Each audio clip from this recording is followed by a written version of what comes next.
sure we maintain the integrity of this space. We're gonna go live here in a moment.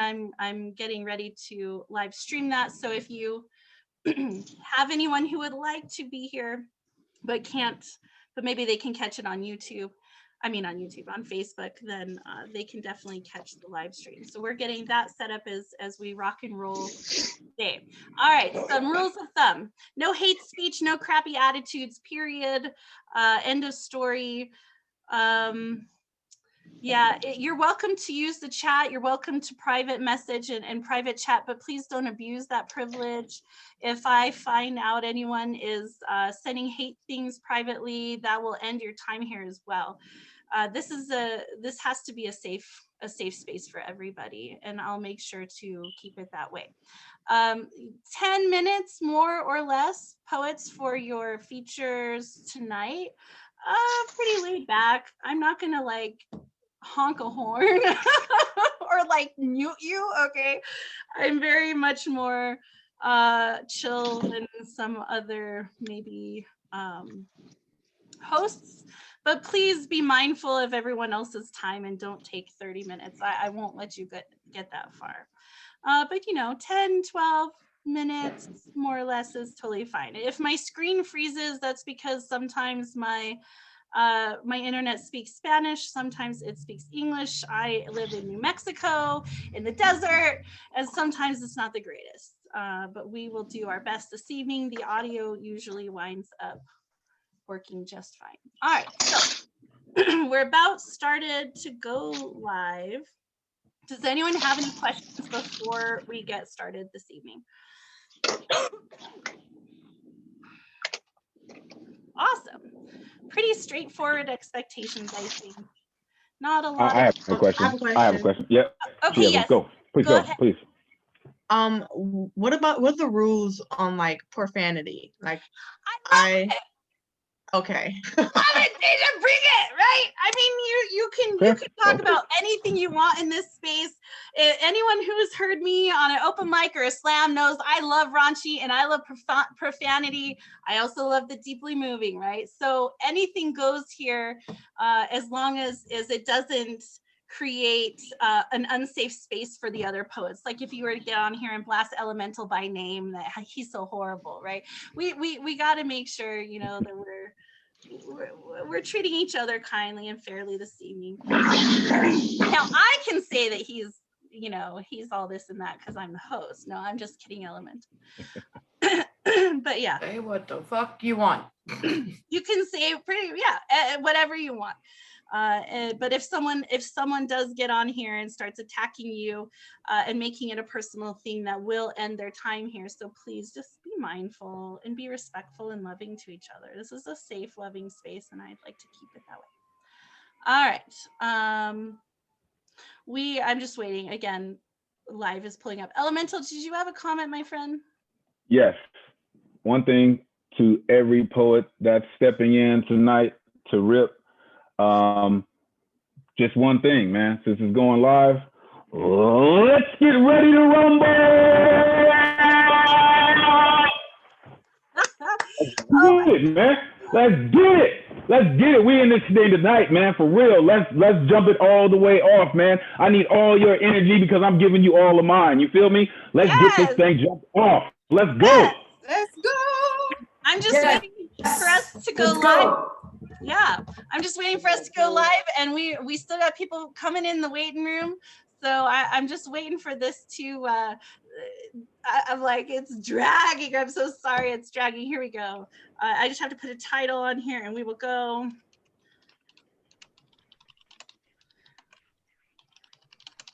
All right, and I type a lot faster than my computer sometimes can keep up.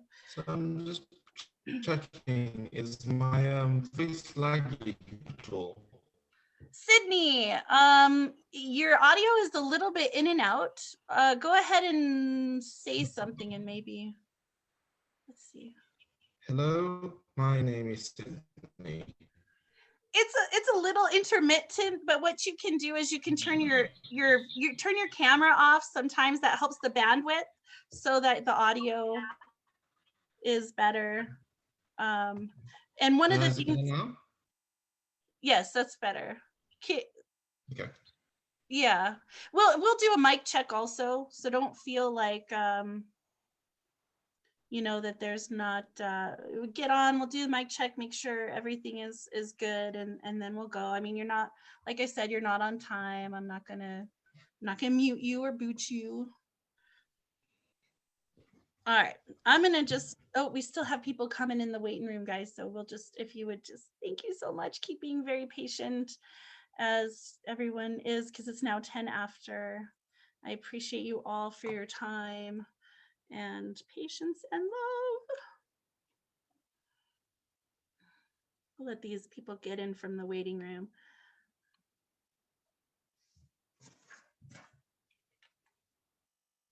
I might just read bios from my phone because my internet is so slow.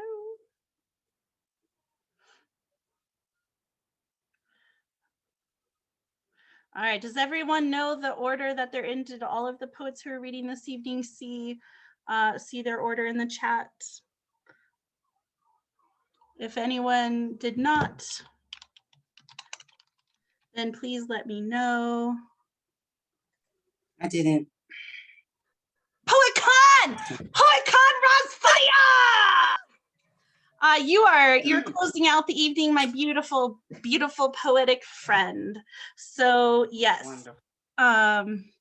We're so close to getting the live feed. Here we go. Okay. Marissa, it's Ron. Sorry to interrupt you, but somebody keeps putting fake links on your Facebook event. Could you disable the discussion page and delete all those links? Because I think I heard you say that we should not click on any links, obviously. And it's over 100 posts already on that Facebook event. Oh, Jesus. Okay. I know. So to just disable it. Yeah, let me, I'm in there now. So I'm in the,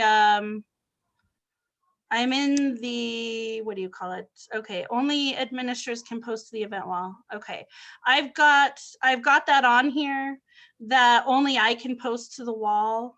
So I will go into the discussions and I will go ahead and start deleting them.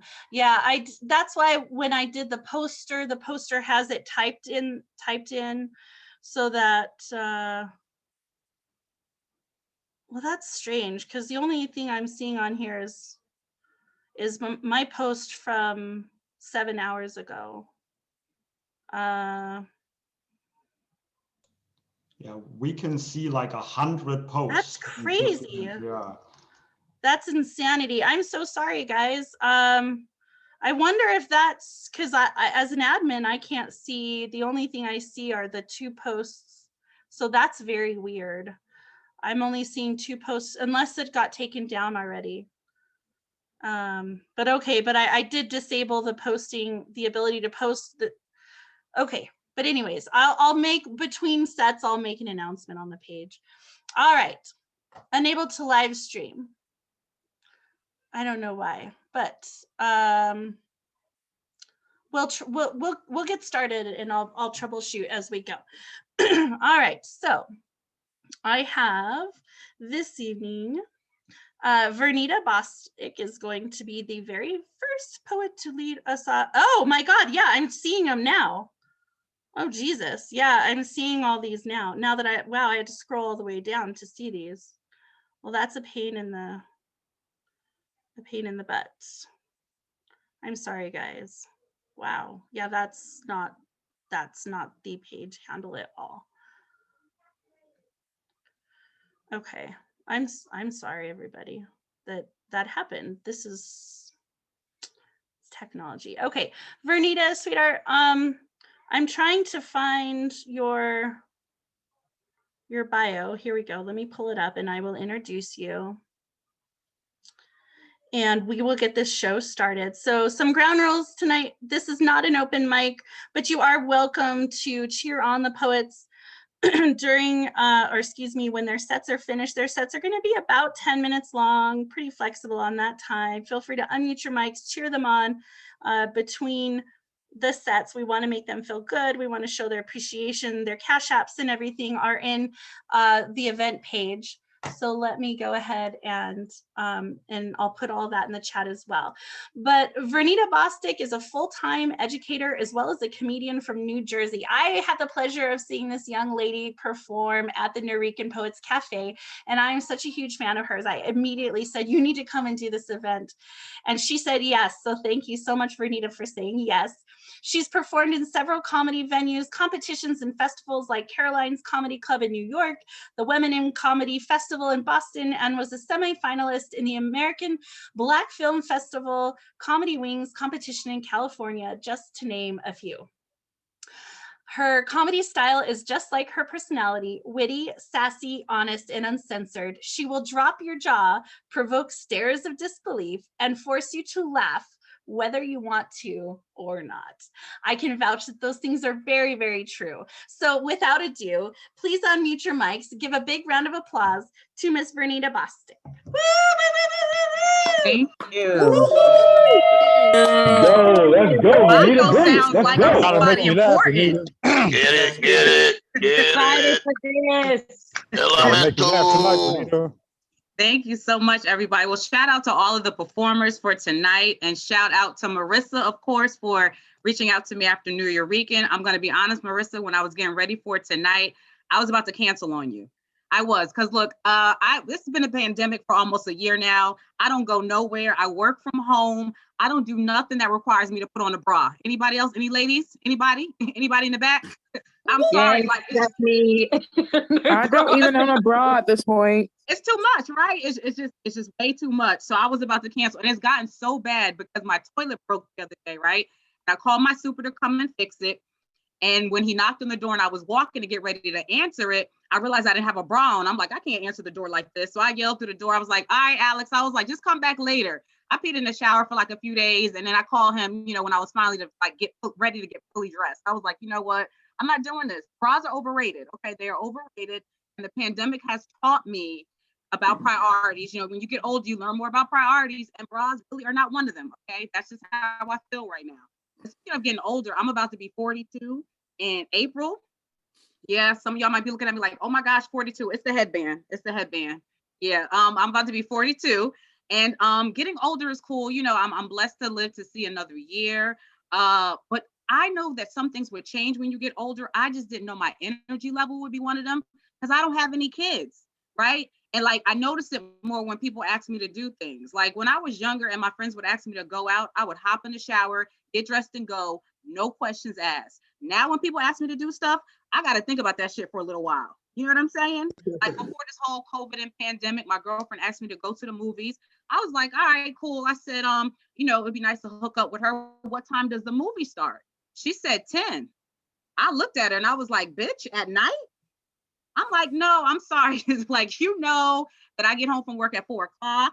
I take a nap from 5 to 6, and then I go to bed at 9. Okay. You can't be springing no 10 o'clock out and on me at the last minute. You can't do that. Okay. You got to at least give me 2 weeks notice. Okay. And I thought about it because I really wanted to see her and I really wanted to go to the movies, but I was like, you know what? You have to go by yourself, bitch. I'm not going to make this one. I'm not going to make it. You know, I am not, you know. But this COVID, this pandemic has been rough for a lot of us, especially in the beginning when the whole country, I'm in Jersey, so the whole country was on lockdown. You know, we couldn't go nowhere. We couldn't do nothing. And I remember watching TV and seeing these COVID celebrity commercials. I don't know if you guys saw them. They were when like commercials where celebrities would come on and try to get us to play our part in the pandemic. And the only one I remember was Oprah, right? And Oprah came on after I was watching something, and she came on introducing herself like we didn't know who she was.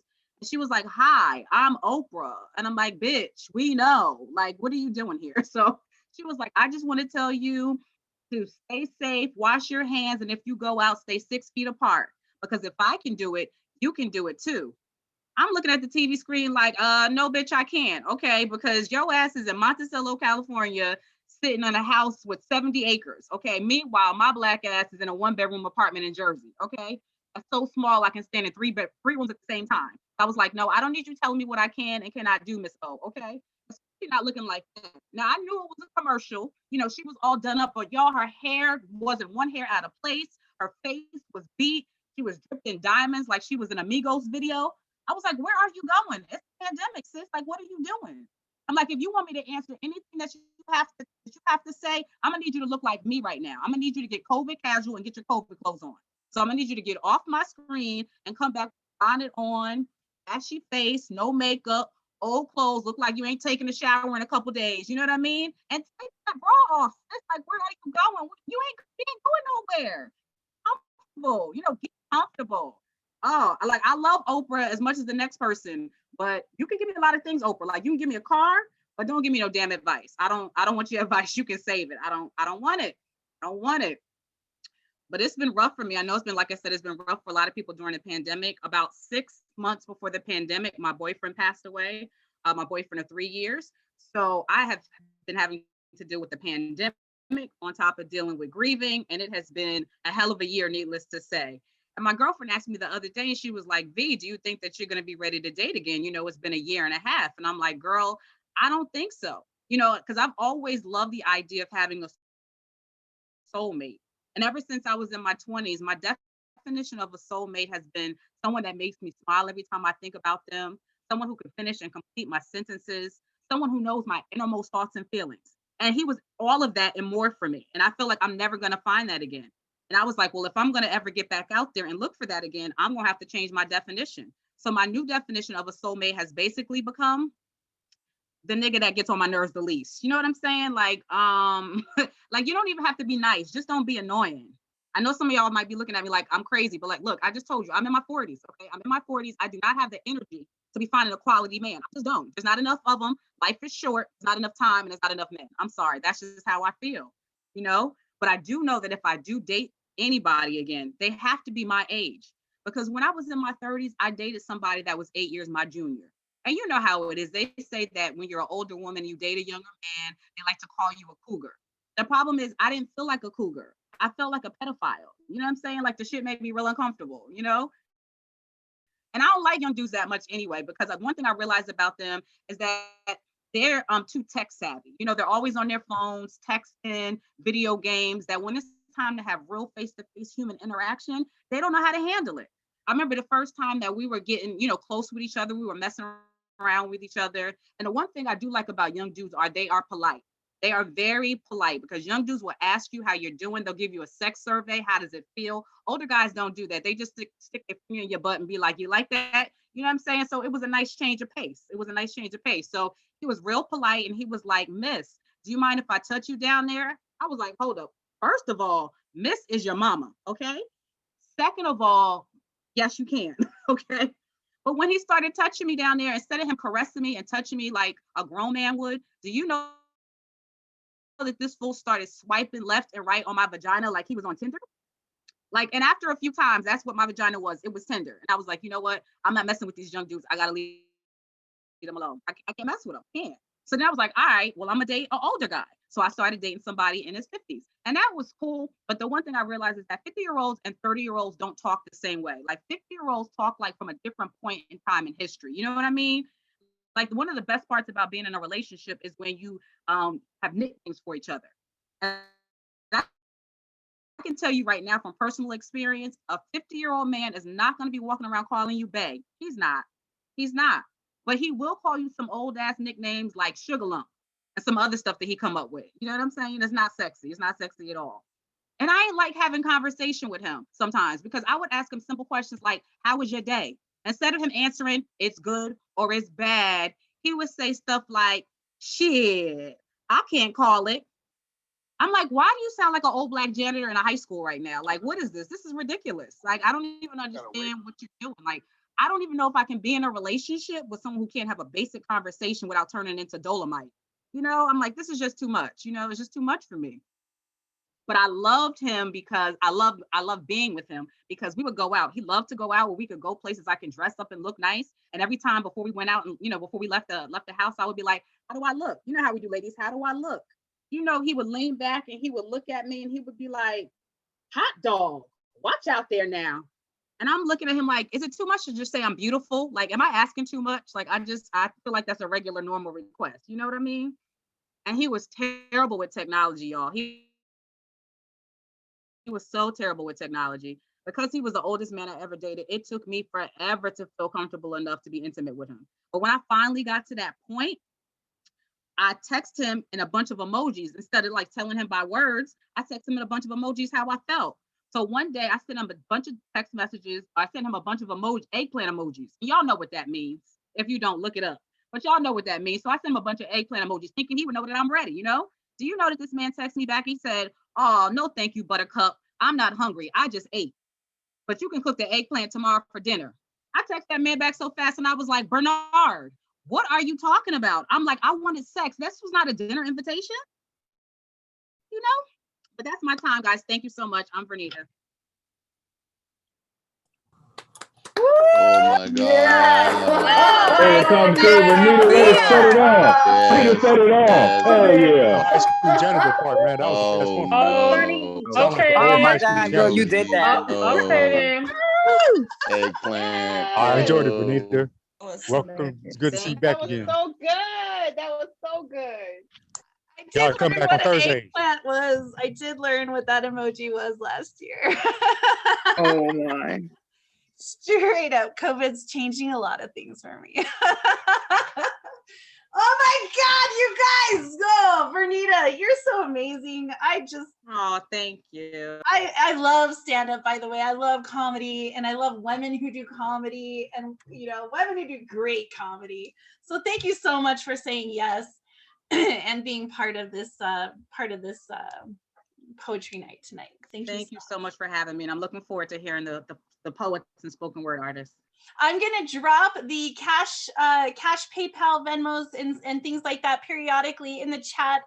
So please, if one of these poets, one of these artists pulls at your heartstrings or makes you just laugh so silly, right?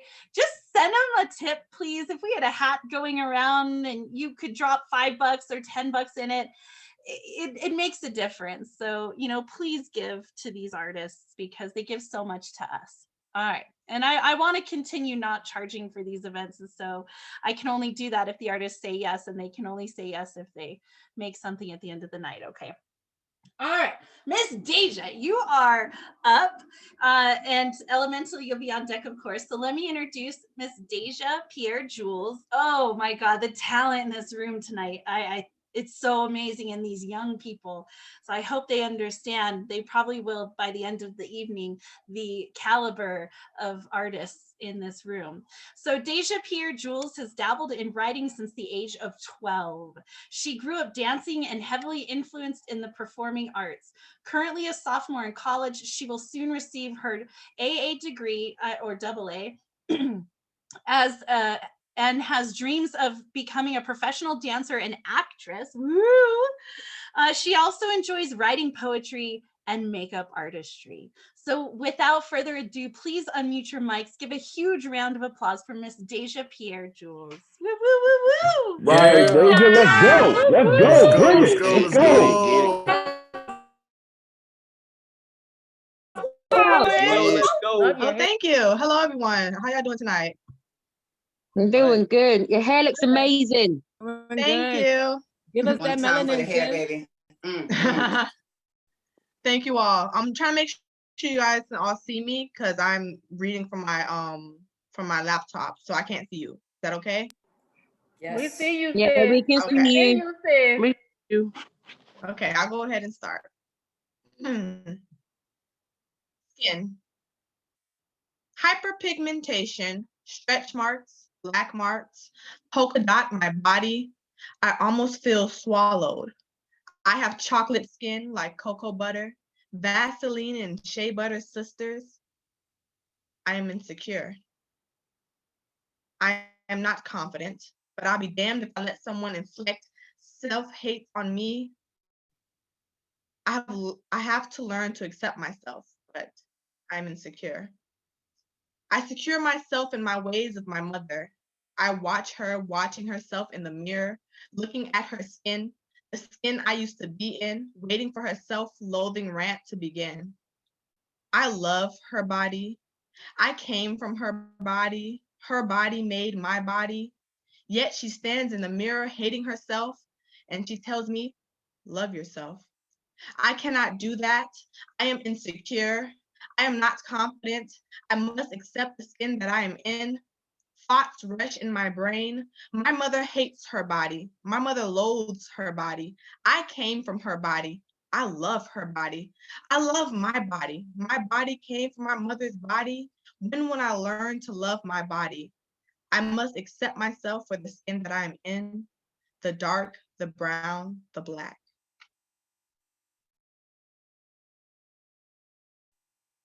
Okay, this next one, it's called Prepaid Bands, and this is just my perspective on how I see white women, or how I used to see white women. Prepaid bands. Oh, hey, white girl, how have you been? How did your long, silky hair feel blowing in the wind? How much did it cost? Cruising down the street in your prepaid Benz. It must feel great to get what you want and win. I have a few more questions, if you will. Where are you going to spend that fat check? Are you just going to sit with it? Or will you just give it to someone whose pockets aren't filled? Either way, you'll be fine, because daddy owns 500 businesses of the world's finest wines. Well, what about me?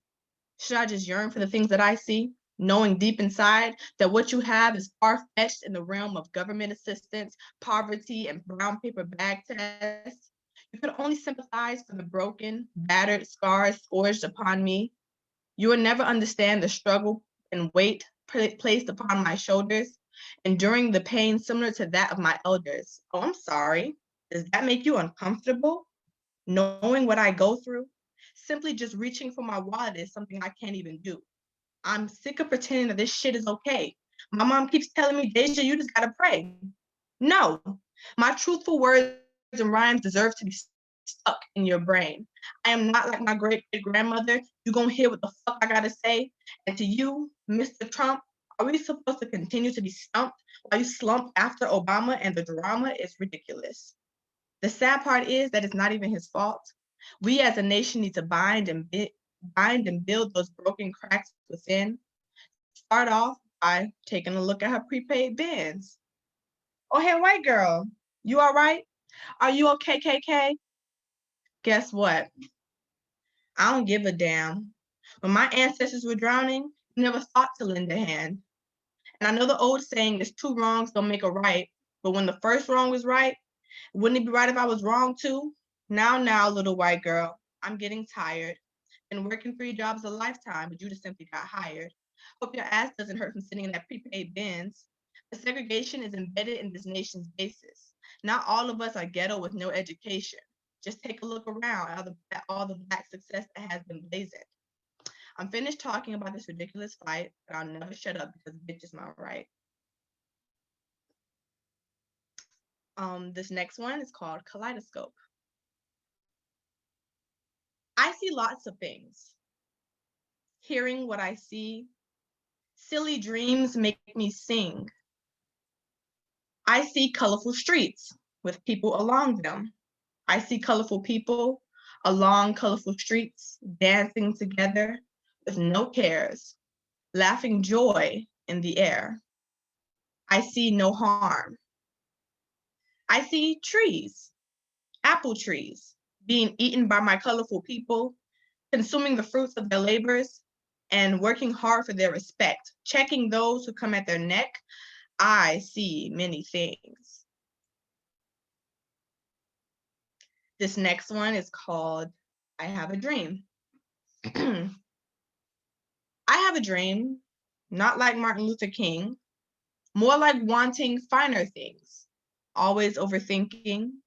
Oh, I have a dream to be sturdy and strong, doing nothing wrong, sorting through my sorrows, supporting my descendants of tomorrow. Oh my, I have a dream for those who look up to me, idolize and criticize my humanity, adore me as I explore life before God closes the door. Wow, I have a dream for my legacy to live on, for my innocence to shine, knowing that success is mine. Oh, I have a dream that poverty and ignorance go away and the ingenuity stays. I know it'll happen one day because I stand in my truth and honesty. And honestly, I crave to see it before I am laid to rest, Oh, how I'll try my best to stay pure. No matter what, I'll endure my love.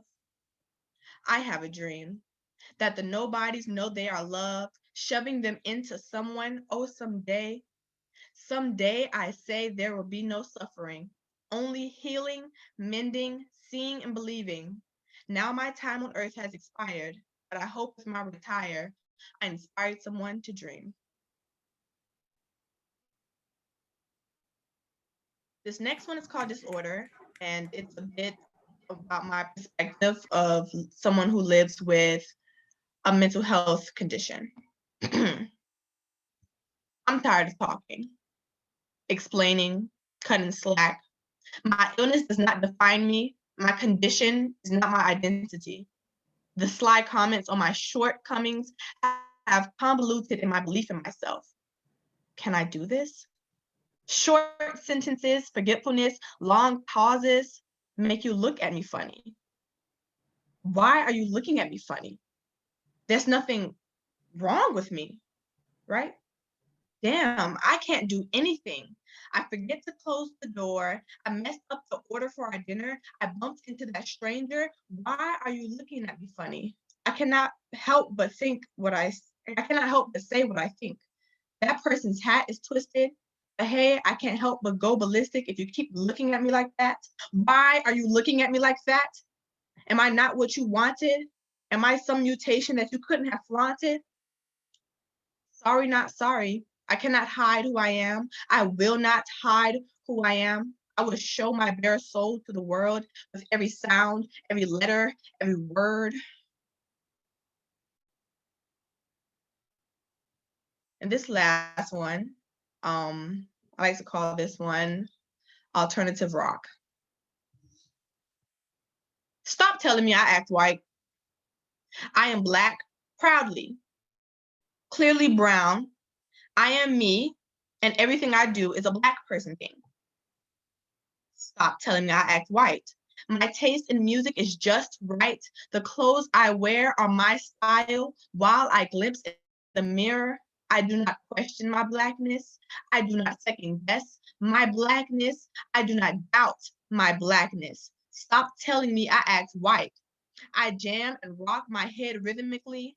I am Black, so you can stack all your opinions and kiss my ass.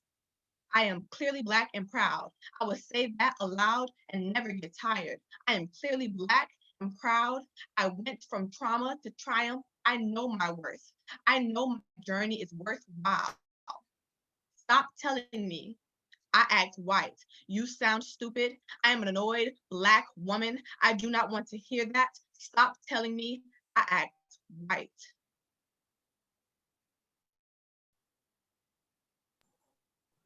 Yes. Oh, Deja. Yes. my Deja, way to come Yeah. through. Good, That's how you rip. good, Deja. Thank I you. enjoyed it. Damn. Damn. Wow. I loved it Come all, on, man. Deja. All those Wow. pieces That were was dope. amazing. Dope. Dope. Dope ass Dope. pieces. Yep. Loved them all. You. All That those was pieces were amazing. fire. Connected to every single one of them. That was amazing. It's so incredible, the quality, the caliber of artists in this room. It's just awesome. And so without a doubt, I'm going to bring up Elemental. I was trying to read your new bio and my computer is just, it's being really slow. I'm sure it's because it's straining to go live as well. And you know, this is just kind of the way technology is these days with everything that's going online. You know, we're not, it's not as easy as it used to be with just being at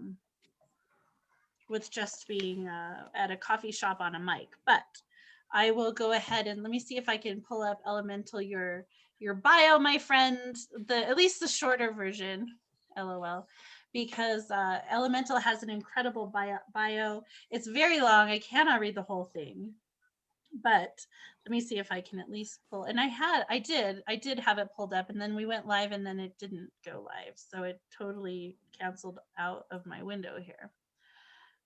All right, here we go. Maybe, hopefully. And I did go ahead and block all of those people who posted all of those things to the page. I blocked them, and so hopefully they will not be continuing to bring any more crap to our page. All right. So I'm just going to kind of go through some of the things that Elemental had said in his bio. This is all on The Word Is Right under his photo.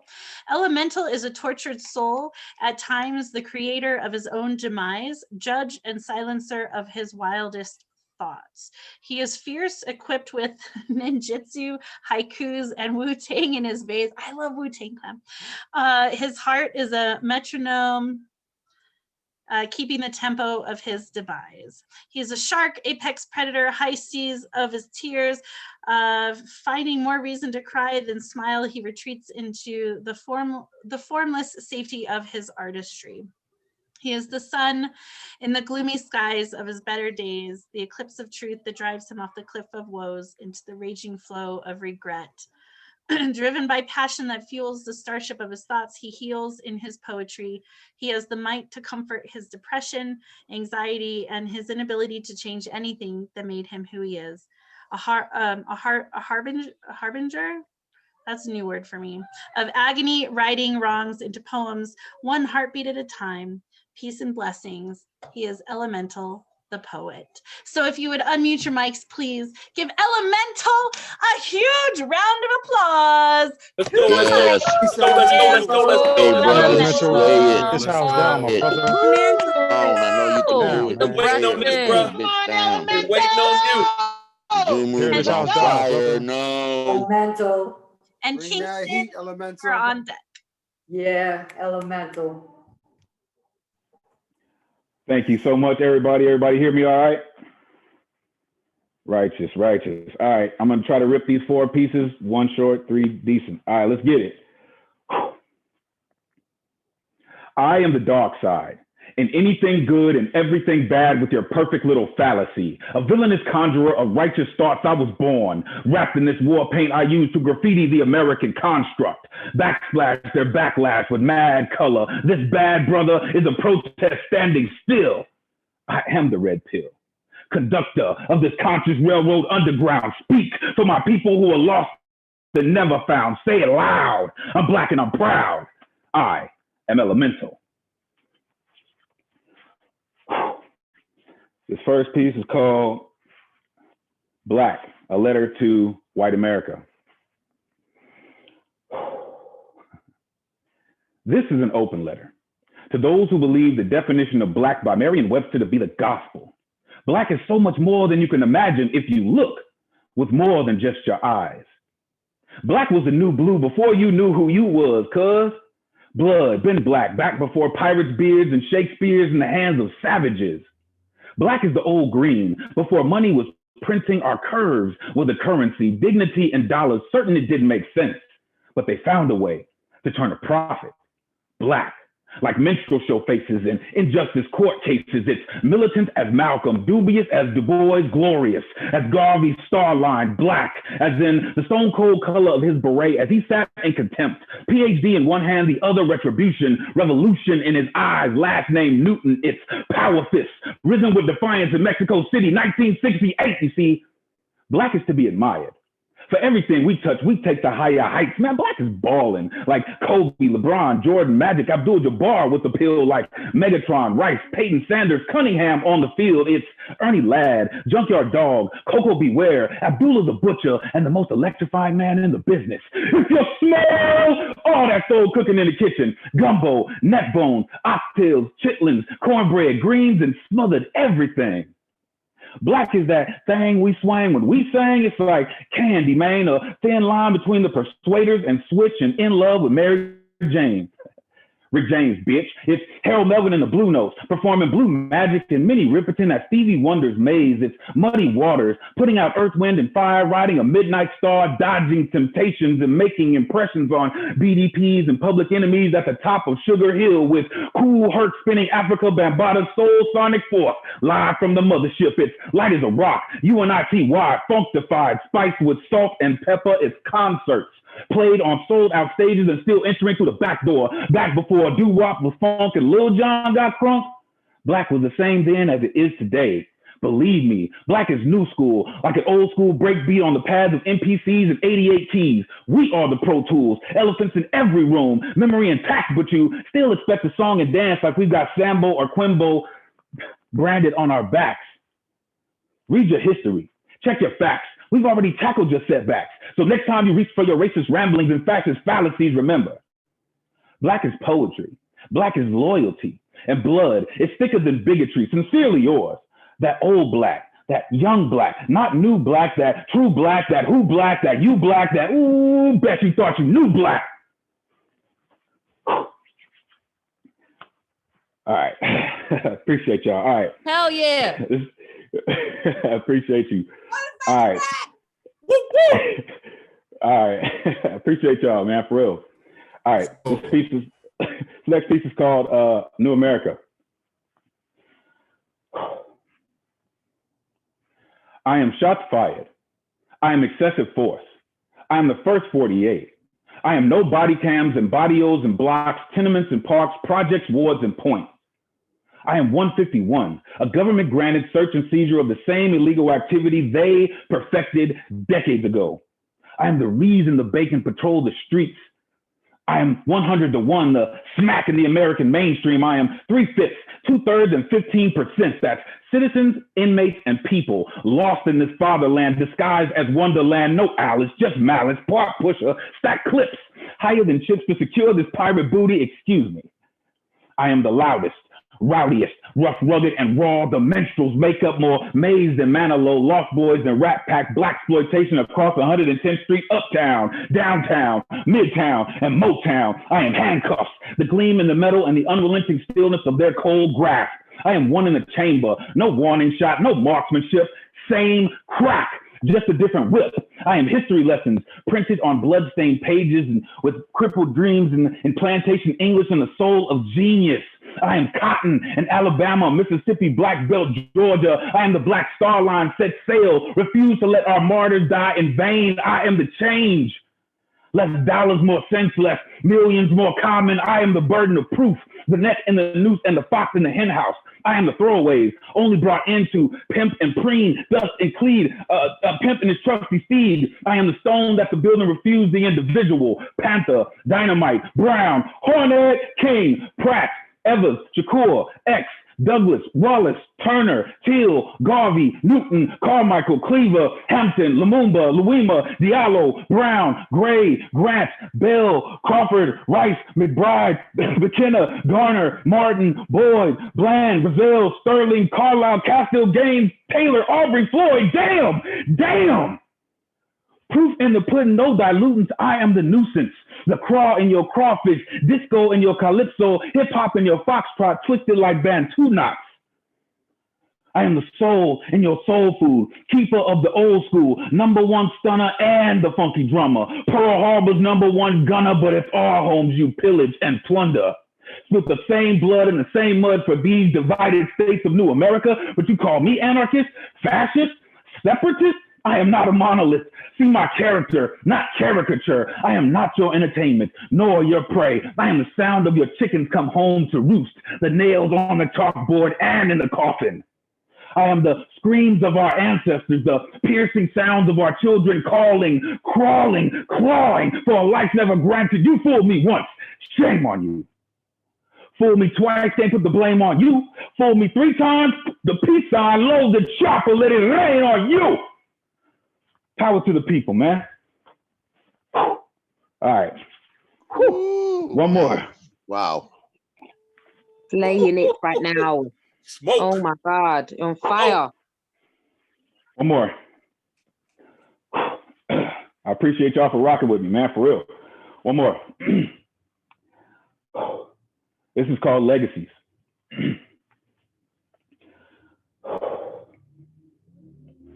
We are byproducts of the American war machine. Agents of the color wheel, baptized in bipartisan brainwashing that said our lives had no value until we became slaves. Now, usually when someone attacks your character, you surmount a magnificent defense. But I ask myself, what would Gil say? What would Kwame do? What would Nina sing? I speak for Langston, to usher in this new renaissance for Zora, to write the blues into the grooves of these poems and out of our skies for Emmett, who never had a chance to grow into a man because his future was stolen by pale-faced cowardice. What would Khaled say? What would Frederick think? What would Nesta sing? I speak for Malcolm, to amplify his last message from the Audubon Ballroom in a language you and I can understand. We were never slaves. What would Nat say? How would Gasper feel? What would Miles and Dizzy play? Can you hear Madiba in my throat? The stain of his injustice on my lower register, shaking your gilded cages, or the growl of C.T. Vivian and John Lewis, chasing our enslavers back into the crevices of hell from which they came in the very tongue they had no intention of us learning. Can you see Martin in my verbs?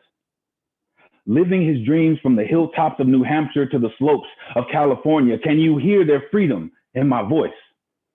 The thunderous sounds of peaceful protests and all the hopes of Black Wall Street burning in the Oklahoma sky. Can you see the program written by the original architects of anarchy, but despise me for disrupting their matrix and decoding their sentinels of decimation? We Darwinites adapt to vile environments with bloodthirsty tyrants. They sinister, mutant scientists who violate Zionists for sport and profitability. What would Claudette say? How would Marcus feel? What would Maya write? Can you hear Geronimo in my pain? Chanting your demise with the rising tides, rain dancing, days and nights to flush away your filthy remains. Tell me, how many more must die to prove this chaos theory? How many more of our caskets will carry your signature? We are not your fans, nor did we ask for your autograph. Tell me, how many poems must I write to render these unholy scriptures obsolete, to destroy this standard, this symbol, this ideal that we have been something other than royalty since Plymouth Rock landed on us? Let's not forget. We have been miseducated in your uneducated classrooms under your twisted tutelage, and we have earned our degrees in the sweltering seasons of your atrocities. This is our pledge of allegiance, to call you every bit of the united snakes that your scales of injustice imply. The revolution will be televised, broadcasting live on every platform, in every time zone, to jumpstart this big payback. Let today be the day you hear me. Mark this on your calendar. Alexa, take a memo. We have come to collect our hazardous duty pay. Call it retribution for surviving for surviving behind these enemy lines in this hostile plantation called America. Your rent's due, motherfucker. And I'm the bill collector. Pay up. Power to the people. Appreciate all of y'all, man. Oh, wow, bro. Oh, my God. Elemental. Yes. Wow, what a beast. Wow. Put it down, bro. Dang, man. I'm feeling Damn. 100%, my brother. The bill is due. Pour it Now down, man. Oh. That work. Put that work in, boy. You put that Super dope, man. Super dope. Oh my God, like I can't breathe. You always say that like you can't breathe, but I can't breathe. I love the fact that I hate that COVID happened, right? Straight up, I hate that COVID happened, but I really, really love how we have gone digital with poetry, because I would have never had an opportunity to be in a room with all of you. And I feel so humbled, and thank you so much. Every single person, there's 75 people in this room right now who are willing to share space and time, and thank you. It's because of all of you that we're able to do this. And fucking A Elemental, like I am such a fan of yours. I've always said that from day one. And not just yours, but like all 14 of the poets and performers who came tonight, like they were my picks to come and do this. They're some of my favorite people. And so thank you so much for being here. I appreciate all of y'all, truly. Everyone who rips tonight, all of you belong to be here. All of you are necessary. I appreciate all of you so much. The only way I can give you this much energy is because I get it from y'all. You know what I mean? So the only thing that I can do is give it back to y'all. I appreciate y'all, man. Love, peace, and poetry, man. Straight up. Straight up. We in here, man. There's your Yes, elemental. We in here, man. You're We a in here, beast, man. brother. Yeah. You're a Hell yeah. beast. God Such a dang. beast. Oh my Bless you, God. bro. We love you, Marissa. I love all you guys so much. I'm so humbled and thankful that you all said yes in a time when many people say no. And so here we go. So Kingston Nollie is up next. And so Complicated Passions, you're going to be on deck, but you know, part of the journey through poetry is getting to know these poets. And Kingston, I met, probably was one of the first poets I met digitally, and he is so amazing to be on a journey with someone and watch their poetry evolve, watch who they are come into the light and change people around him has been an incredible experience. So thank you, Kingston, for being here. Kingston Nollie is a queer trans poet, originally from Dallas, Texas, and currently living in Chicago. When Kingston is not writing poetry, he works as a bike mechanic, which is very cool because I think I might have bike questions for you. He has been featured by Mindwell Poetry and also will be featured on The Word Is Right. So you've got to make sure you guys keep coming back. We have incredible features and events happening every Saturday. He also writes to make sense of the world and performs to connect with it.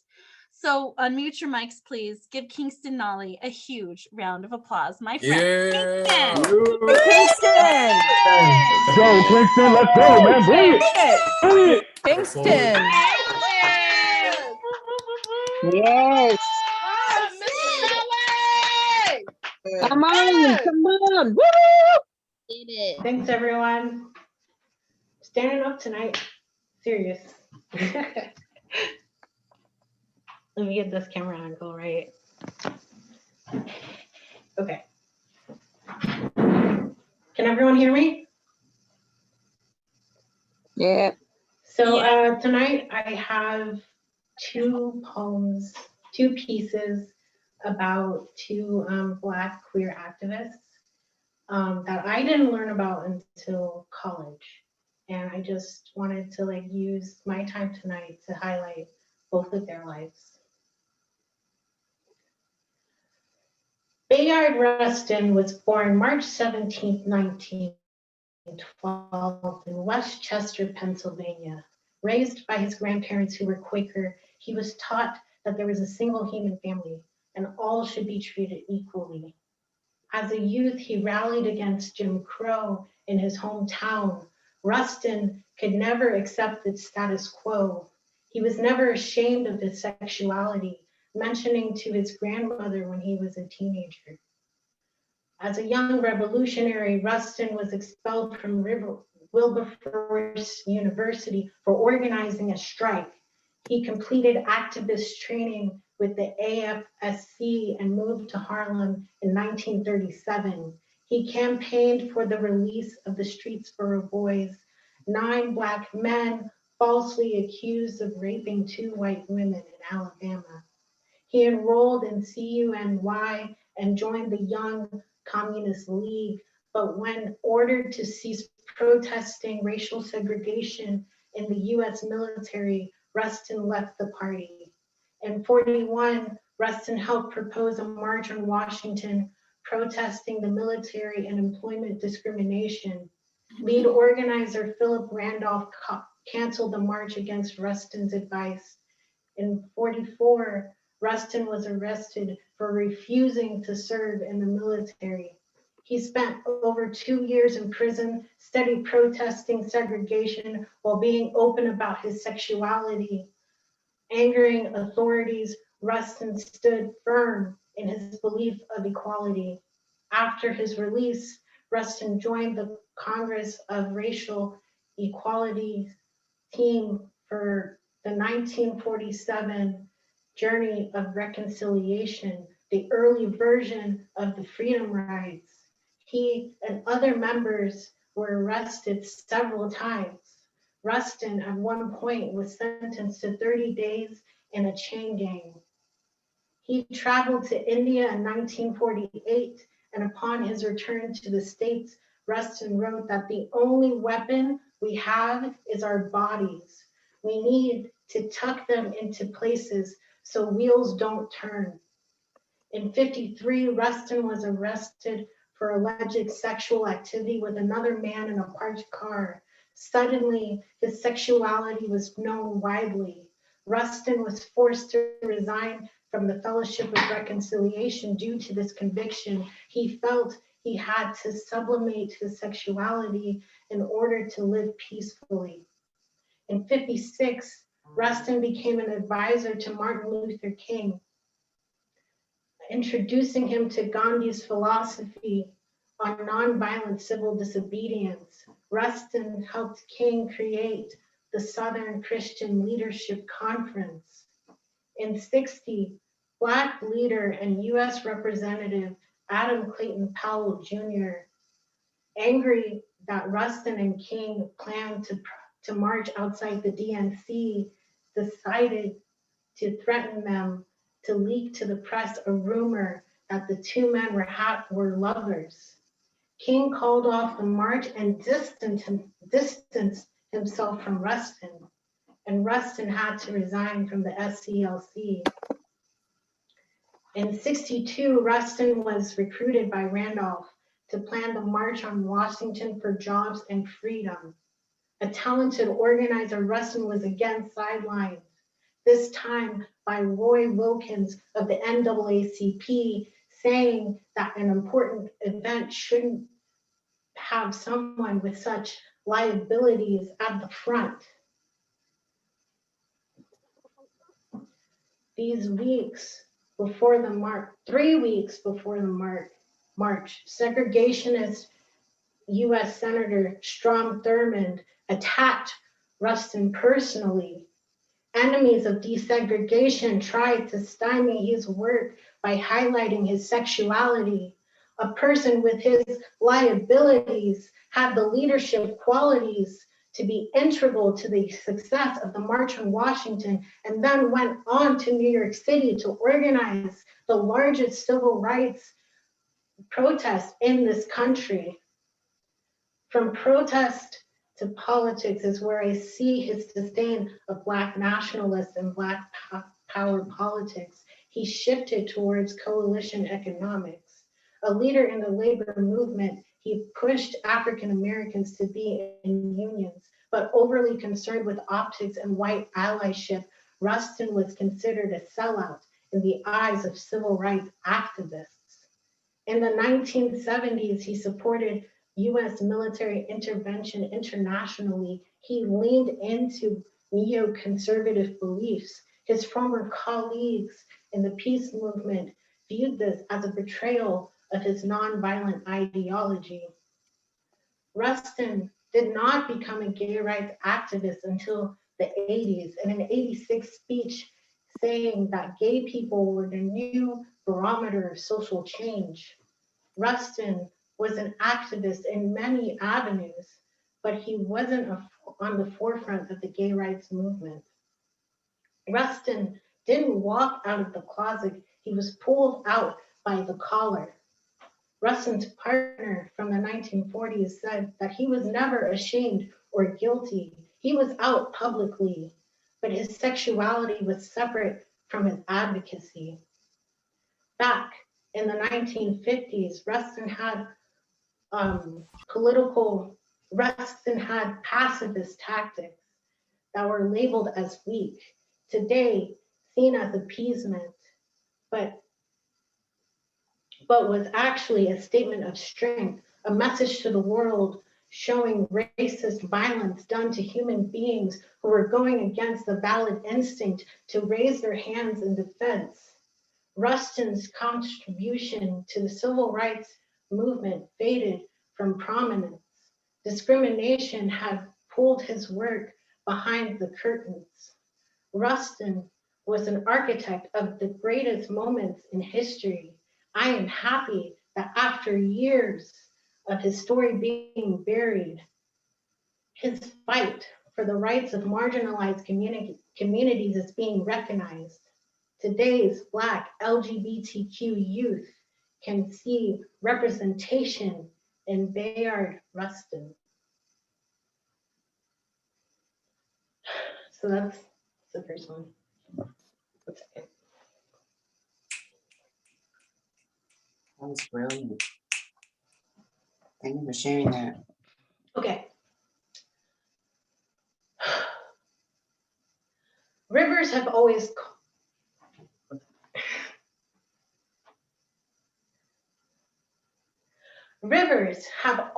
called me. Dresses fit naturally. When I was 5, I'd slip into them and feel free until I faced harassment from other boys in town. My mother said that being homosexual was being lower than a dog. Being gay felt impossible, like some sort of dream. I was a nobody from Nowheresville until I came to the city and crowned myself a queen. I came to find the ability to embody my dream. I was 17 with $15 and a bag of clothes waiting on tables, sleeping on their stands in the flower district. I am holy. Vendors would hand me fresh flowers I'd arrange into precious crowns. Springtime bows down to me. The village voice said that I display the intersights between the masculine and the feminine. I am the queen of the village, the binary, and everything in between. Even Warhol found me fascinating, immortalized me in his art. I love this city where there's a community of people lower than dogs, loving each other, standing together against oppressive walls, their voices shaking foundations, activists tearing down bricks. Nothing will stop our demand for liberation. I walk down to the river proud, beautiful in my thrift store outfit, uncaring about nasty comments, sharing what little I can to young queens. I am a hot peach, not an actor, an entertainer. I do not become the script becomes me. I am the queen of Christopher Street, one of the biggest hustlers in the city. I've had so much trouble. It's a miracle I'm still here. Some roughs threw my wig into the river. I wouldn't back down, so I ended up in the river too. Oh, and pigs. They treated me like I'm out to murder people instead of have sex with them for money. I am an angel of light. Ladies and gentlemen, act up. Silence equals death. As long as there are people with AIDS, as long as there are gay people who don't have their rights all across America, there's no reason for celebration. You never completely have your rights until all people have their rights. I am a star. I marched at the head of a parade I was banned from for giving them a bad name. Why was I there? Darling, I want my gay rights now. I am a mother to children who were once treated like they were less than human. The river calls me. I see my father at the bottom. I offer flowers to King Neptune so that he may help my friends on the other side. I had my first mental breakdown in 1970, walking naked down Christopher Street. They'd take me away for weeks and give me chlorpromazine. I was a mad queen. Pigs shot my husband and a cab driver shot me. I've had so much trouble. It's a miracle I'm still here. They call me a legend in my own time because there are so many queens gone that I'm one of the few left from the 70s and the 80s. A dozen years I'd walk down to the river with a bullet stuck in my thigh. I am dying, but I'm still here. How many years does it take for people to see that we are all in this race together? In the end, I was fragile, found floating in the water, July 6, 1992. The river always called me. Pigs not willing to investigate, others left to speculate my fate. And I crossed the River Jordan without my friend Sylvia. Who was I? what was I? I had many roles in my life, but I always took all of the things that happened to me and paid them absolutely no mind. Thank you. Yes. Wow. Yes. It was good, man. Good work. It was job. good. Very nice, Kingston. Very nice. Way to bring it, man. Way to bring it. Peace, That peace, was peace. wonderful, Yes. Kingston. Go. You taught us so much. Thank you. Mhm. Thank Big you. facts, big Yeah, facts. so the last piece was a persona poem about Marsha P. Johnson, and I highly, highly, highly recommend that you look her up. There's a great documentary about her on YouTube. I'll put the link in the chat in a little bit. Awesome. Thank you Thanks, y'all. so much, Kingston. Yes, put the link in the chat and we can go and it, as Mr. Speaker says, it's research, right?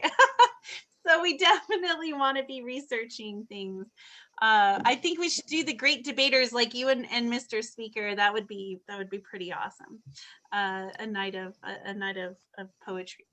All right. I'm so privileged, Kingston. Thank you for being here tonight. Next up, I have Complicated Passions, which y'all should know. And if you don't know who he is, you will know who he is after tonight. Miss Zaney, you are on deck. So Complicated Passions is an author, poet, Samuel Rayne Benjamin, aka Complicated Passions, creator of the Passions Private Collection and Dark Man Blues. Yes, you may message him and ask him what that means. The series has written over 30 books, including Love and the Conversation, The Clone in Me, and The Foreplay. He has also performed across the country from Los Angeles to New York, notable places, the World Stage, the Norican Poets Cafe, and Busboys and Poets. He is also the co-founder of Innate Divinity Books, a consulting and publishing company. His latest work scheduled to be released is from the Dark Man Blues collection, John Bold. This man will light your fire. If he doesn't light yours, at least he lights mine. So please welcome up to the stage, unmute your mics for Complicated Passion. Yeah. Complicated Passions. Bring it. Go. Let's tear the house down, my brother. Right, yes. Kill it. Kill it. Yeah. Come on, poet. Come on. Got Let's this. do homie. it. Poet. I am an emotional creature, and I'm honored to be on this dais with these phenomenal features. My pen, I'm about to share the moments you need to give in a whisper. So I'll be loving you like a blind man would do. Every line curves too while painting my imagination. You see, I close my eyes when I hold you, my wanting embrace, discovering the goddess of my temptation. Let me caress you in anticipation of your desire. Know this, as I trace you to wet, picture this silhouette, matching every part of you. Like the wind, finger painting my affection, your body becoming my canvas, from thought to perfection, as I love the skin you're in. You see, she was a motion picture I wanted to star in. Not just acting, I wanted that Dark Man Blues thing, loving the queen. I wanted to hero myself in, taking chances, loving her like she wants to be. So I told her, take this like you own me. No doubt I'm about this life, two souls becoming one. If it's you setting the scale for me, asking when my love's in need. Speaking R.I.P. to the love I used to be addicted to. Yes, I found myself addicted. I had to drop digits. My wanting to hear sexy, damn, I wanted to taste it. Like a drug, it had me. It was like confirmation, and in another moment, I had to have it, making those pillows scream once again. To have her taking me deep like my dreams has got me addicted. You see, it's been a while since I've tasted beautiful. Arousing earth tones, and she be black coffee in my mornings. Her essence flows through me. I tell her she's that preview to my pain. We love hard. Have you ever felt black rain? I could never let her go. She tells me the same when she says, I'm your fiend, dark man. She's off the chain. Call me the Mackin game. I'm just hungry for her love. I show her Samuel's Rayne. You see, it was a moment of anticipation. At least I thought it would be. She was that second of temptation that stopped me. I could see her into it. Seems to have captured her imagination. She didn't blink an eye when I said hello. She just kept on reading as if I were not there. I wanted her attention. I could see the title of the book. To my surprise, it was my own pen. I knew then this would be a moment to go all in. So I recited a line. I knew she had already read, if I were making love, you would be the only recipe I need. She stopped. She said, I see you have read this book. I said, no, I am this book. Yes, I am Complicated Passions, the voice behind this pen, and I breathe through paper. You have only loved this deep in your dreams. Now, imagine these affections whispering to the moment you come to hear me passionately saying, I'm not done. I seek to find your love's end. I so want to over and over. So tell me, how do you love me after you make love to me? You see, sometimes you make me want to scream, so you need to hold on. The passion's on fire. My love like high on you. I just can't get enough of that drug of a kiss. I could just imagine the caress I would miss. It called out to me, I want you. I tried to say no. She kissed me again. That moment, I wanted all in. The speed of love had me. I had no choice. She took my breath away. Damn, that's Complicated Passions. Yes, she was a love poem and didn't know it. So I began to write her down my understanding she needed to feel this way. Her private time would be me tasting her emotions, those hidden thoughts knowing she needed my affection. I could never say no to doing it again. So I slept with poetry last night. Caressed her surrender like a dream came true. Had my emotions taken by pleasure to hear her affectionately whispering, Samuel Rayne, you a freak. She would take me deep. I had intentions of never letting go. Her wordplay was my submission. No options given. I only needed my pen to go all in. One word, next line, script in this dope rhyme. You see, I slept with poetry last night because she made love to my mind.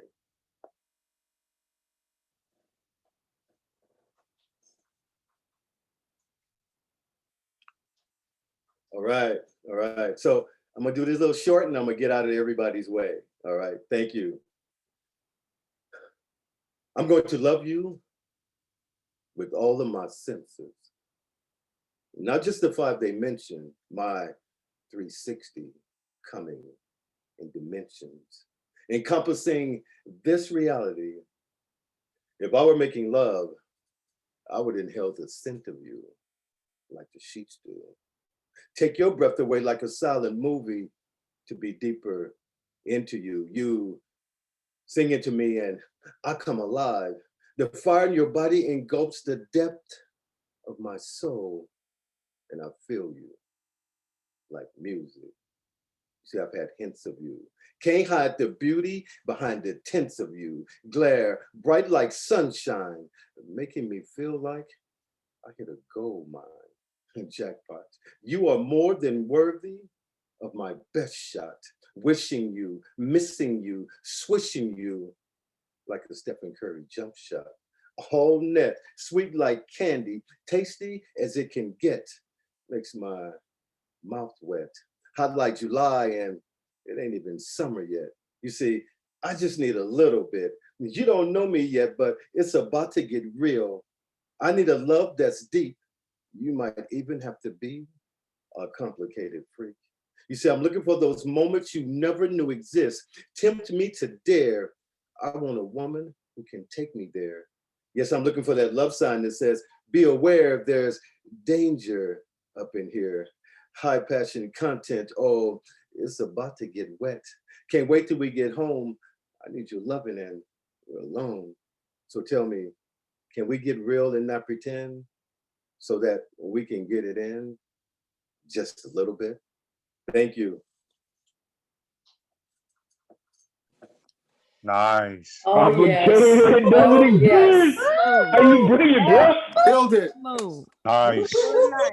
Dope, dope, dope, dope. Fire. All right, thank you. Oh my God, complicated passions. Yeah, Oh, that was amazing. Loved it. Yucatan, Kofan and a Honduran night. I just am such a fan of yours, complicated passion. Thank All you. right, please, please, please, right? I've got these the Cash Apps, their social media handles, other things in the chat. I'm posting like every other poet. Please, please, please make sure that you are giving for these poets. If we had a hat that was moving around the room, you would toss a couple bucks in, or a 5 or 100, you know, whatever you can give. Oh, Jenna Main's coming in the building. So please, please give something to these poets. Pick, you know, whoever touched your heart tonight. And if you don't have the PayPal, or you don't have the Cash App, please just get in touch with us and we can help you get that to them. Okay. But yes, let's continue to have these events without charging a ticket price, and being able to get these poets paid. So thank you, Sammy. And Samuel has Complicated Passions has a lot of books, y'all. And so you definitely need to take some time and read through those with like a bottle of wine. That is my plan. Yes, that's my plan anyway. All right. Thank you so much, Complicated Passions. Miss Zaney, oh, this beautiful poet. Oh my gosh, like we're so blessed to have so many incredible people here this evening who are just so talented, and their souls are so beautiful as well. Miss Zaney is based out of Austin, Texas, and she started out performing as a spoken word poet with the Neo Soul Poetry Lounge in 2016. The inspiration to write her first poem was after being around the energy of another spoken word poet. Like how many times has that happened for us, right? From there, when she could make it to an open mic, she would be on stage serenading others with what's on her heart. When the change of 2020 came and a bunch of activities became virtual events, she picked up where she left off, letting her words flow from the notebook pages to the open mic. Since then, she has been seen on Right About Now and Austin Poetry Slam. Once it's safe to do so, she plans to traveling the world as a poet and keynote speaker to inspire others to be their best selves. During her free time, when she's not on the virtual stage or writing, she's dancing, roller skating, reading cards, using a poker deck, connecting with her inner child, and finding joy in every day. Please unmute your mics. Give a huge round of applause for my friend, Miss Zaney! Woo, woo, woo! Yeah. All right, Miss Zaney, let's get it. Let's Get it. Girl, let's go. Let's go. Thank you. Thank you so much. Know her. Totally know her. All right. So I'm going to do about 3 or 4 pieces, and then I'm going to just skedaddle. So here's my first one, planner. Every year, I get a planner and I write down my plans in pencil. Once a day passes, they are finished. I take a colored pen and I stencil over the graphite squiggly lines that I have made and erase whatever I originally wrote, because sometimes plans fade. They don't make the grade, they get delayed. People never stay. We make mistakes. And as we continue with this new decade, while I have yet to write down in the individual squares with the dates, the month listed above the page before I age, to be some stage while on this virtual stage, my dreams before I kick the bucket, travel the world, making love while loving the things that I do, creating art, stuff from the heart, and make sure therapy keeps me from the blues. what to choose, what to choose. Yet when said plans are permanent, the joy of saying, I did it, with a smile makes it worthwhile. I can file it as my own mission accomplished. Oh. My next one is called Sweets. Why not have the cookies and the cake too? As I look through the food loods of you, fresh baked treats on a pan, while holding them while only wearing an apron, I'm drooling over having ooey gooey chocolate chip cookies and the gorgeous backside I want to sink my teeth into. Sweets. It's what I crave when solitude keeps me at bay. Whether it's the richest of creme brulee, brownies, or that round shaped cake of yours, I will lick all the insides for. The icing that comes and comes, my sweets. And with how my sweet tooth has been lately, I'd happily go into a diabetic coma for more. And the last one is a new one that I have written called Televised. Gail Scott Heron said, the revolution will not be televised. This phrase echoes in my mind that these are the signs of still the current times that have been completely unkind to those with complexions such as mine. Is it ever televised? The things those have seen with their own two eyes, what I feel has been described as a mirage of lies the media paints Black persons as those who are unrecognized. The revolution will not be televised for those Black transgendered souls who didn't fit the mold of being told what society standards, male or female roles that are boring and old. This world can be so cold as tradition takes its toll. Will it ever be televised?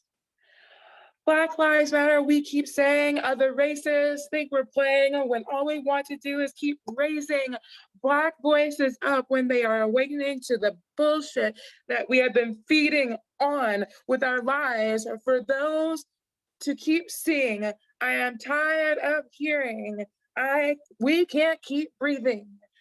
For when another Black person's life gets cut short, unnecessarily ending, the revolution will not be televised.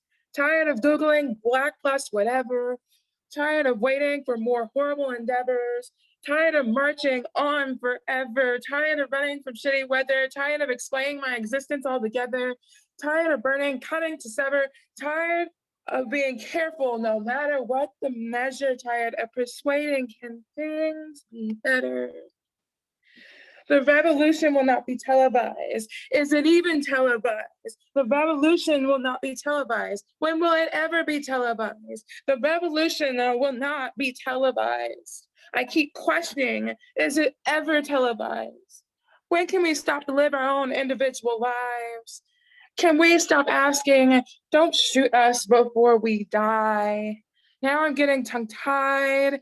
My ancestors are on standby, helping me to move forward and wanting me to live a better life.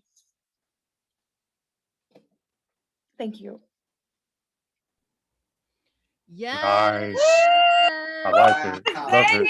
Oh, that Zaney, that's how you bring that. Oh yeah, bring that. Yeah. When will the revolution be televised? It will be televised.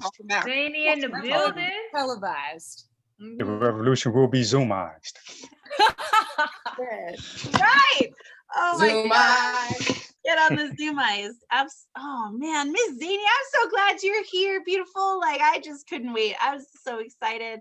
I cannot wait for your feature. Y'all have to get on The Word Is Right because there are so many things coming down the pipe. Every Saturday night we have an open mic and a feature, and some Friday nights, right? Like tonight is a great example. Tomorrow night is our drag and drop the mic erotic night. It's an open mic. There's no feature, but it's all erotica, and it's drag erotica. You don't have to dress in drag, okay? It's just if you want to be playful, you want to be fun, come and dress up. Bring your raunchy, dirty, sweet, lovey, complicated passions better be on that mic too. Definitely come tomorrow night and experience the erotica. If you've dabbled or you've thought about dabbling or you're a straight up hater, you need to just come and do it. Just come and do it. All right. That being said, I'm going to welcome my friend, Mr. Speaker, up to the mic. James, Mr. Speaker Sears is a retired Army officer originally from Louisville, Kentucky. He is an event host, motivational speaker, spoken word artist, track coach, and professional mentor with the Steve Harvey Summer Camp. He is a highly decorated soldier, a former adjunct professor for St. Leo University, the author of 2 books, producer of 5 poetry CDs, and he has 4 combat tours. We do salute you and thank you for your service, Mr. Speaker. He is all about mentoring youth, supporting veterans issues, being a champion for victims, and taking the art of spoken word to the next level. If you would please unmute your mics, give a big round of applause. Welcome my friend, Mr. Speaker. Mr. Speaker, what's up, my brother? Speaker, in the building. Bring The it. fire, my man. Bring it. I know him. Haiku, Mr. Speaker. Good evening. Let's go. I am the king. Do you actually know the truth about your history? I mean, do you know his story while your past is still a mystery? Well, have you ever actually studied for yourself? Or are you just living off of someone else? Just in case you did not know, we are descended from kings. I don't care what you were told. See, you cannot believe everything you were taught in school. Many teachers and books were inaccurate, or they hid the truth, which is not cool. See, in 1492, Columbus did sail and land. That part is true.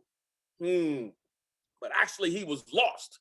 Killed many Caribbean natives and started the slave trade before he was through. Our founding fathers wrote, all men are created equal, but half of them owned slaves and they mistreated a lot of non-white people. Thomas Jefferson worked the Louisiana Purchase. What a deal he made, but the Native Americans owned the land, so why'd the French get paid? Back in the day, minorities served freely on the Republican Party's team, while the Democrats were full of racists that helped birth the Klan's dream. Woodrow Wilson was a white supremacist back in 1902.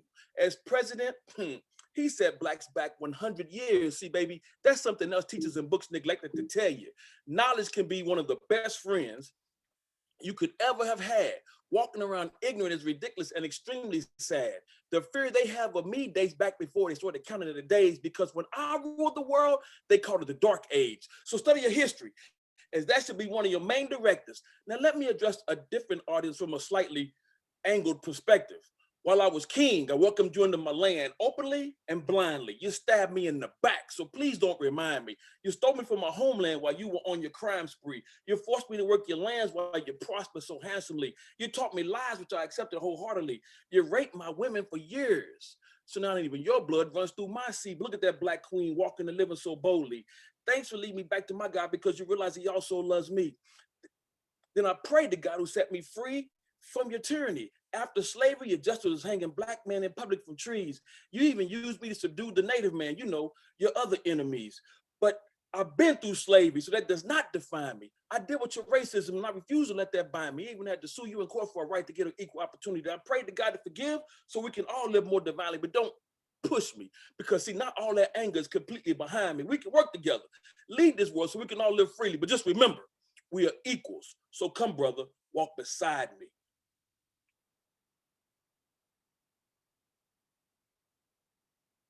All right, let's go.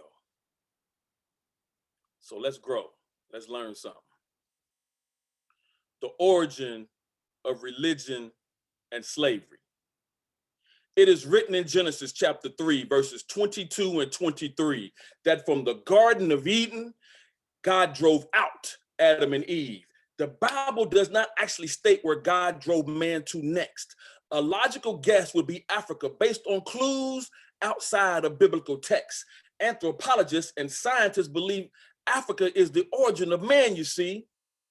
Life in Africa dates back almost 7 million years, but we're only in 2021 AD. It is also written in Matthew chapter 2, if you care to read, that as an infant, the Savior fled the Middle East and went to Egypt to fulfill prophecy. No matter what source you use, I want to make one thing crystal clear. Yesterday, today, and tomorrow, Egypt is located in Africa every day of the year. The bottom line is, the pattern is clear for you to see. Africa is the source and the root of humanity and Christianity. It is written in Genesis chapter 46 that the God of Abraham had a plan. He sent Jacob and his entire house to Egypt to live in those African lands. Indentured servitude was not a new concept to the people at this time. Poor people worked as slaves instead of committing robberies and other crimes. Once your debt was paid, your work contract was over and you were released. The Egyptians decided to enslave the Israelites until they were deceased.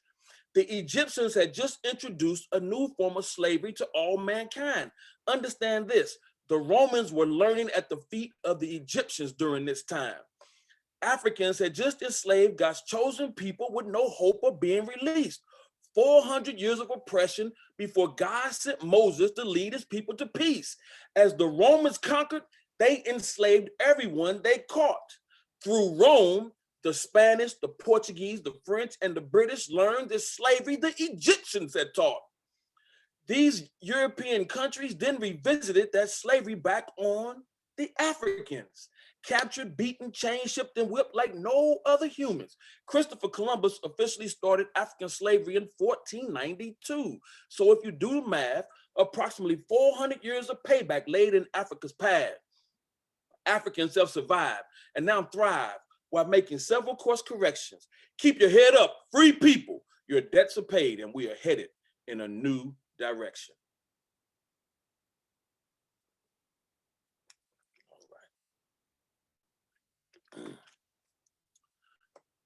Shook up the world. You know where I'm going, Elemento. Shook up the world. Hands down, voting closed. Best boxer ever, others exposed. Because he floated like a butterfly and he stung like a bee and knocked other boxers to their very own knees. A fighter, a philosopher, full of poetry. Yes, I'm talking about the greatest, Muhammad Ali. Born 17 January 1942, Louisville, Kentucky. Yeah, that's right. Became a boxer because somebody stole his darn bike. Cassius Marcellus Clay Jr., his given name. Golden Globe gloves, and 1960 Olympic gold medal, his claims to fame.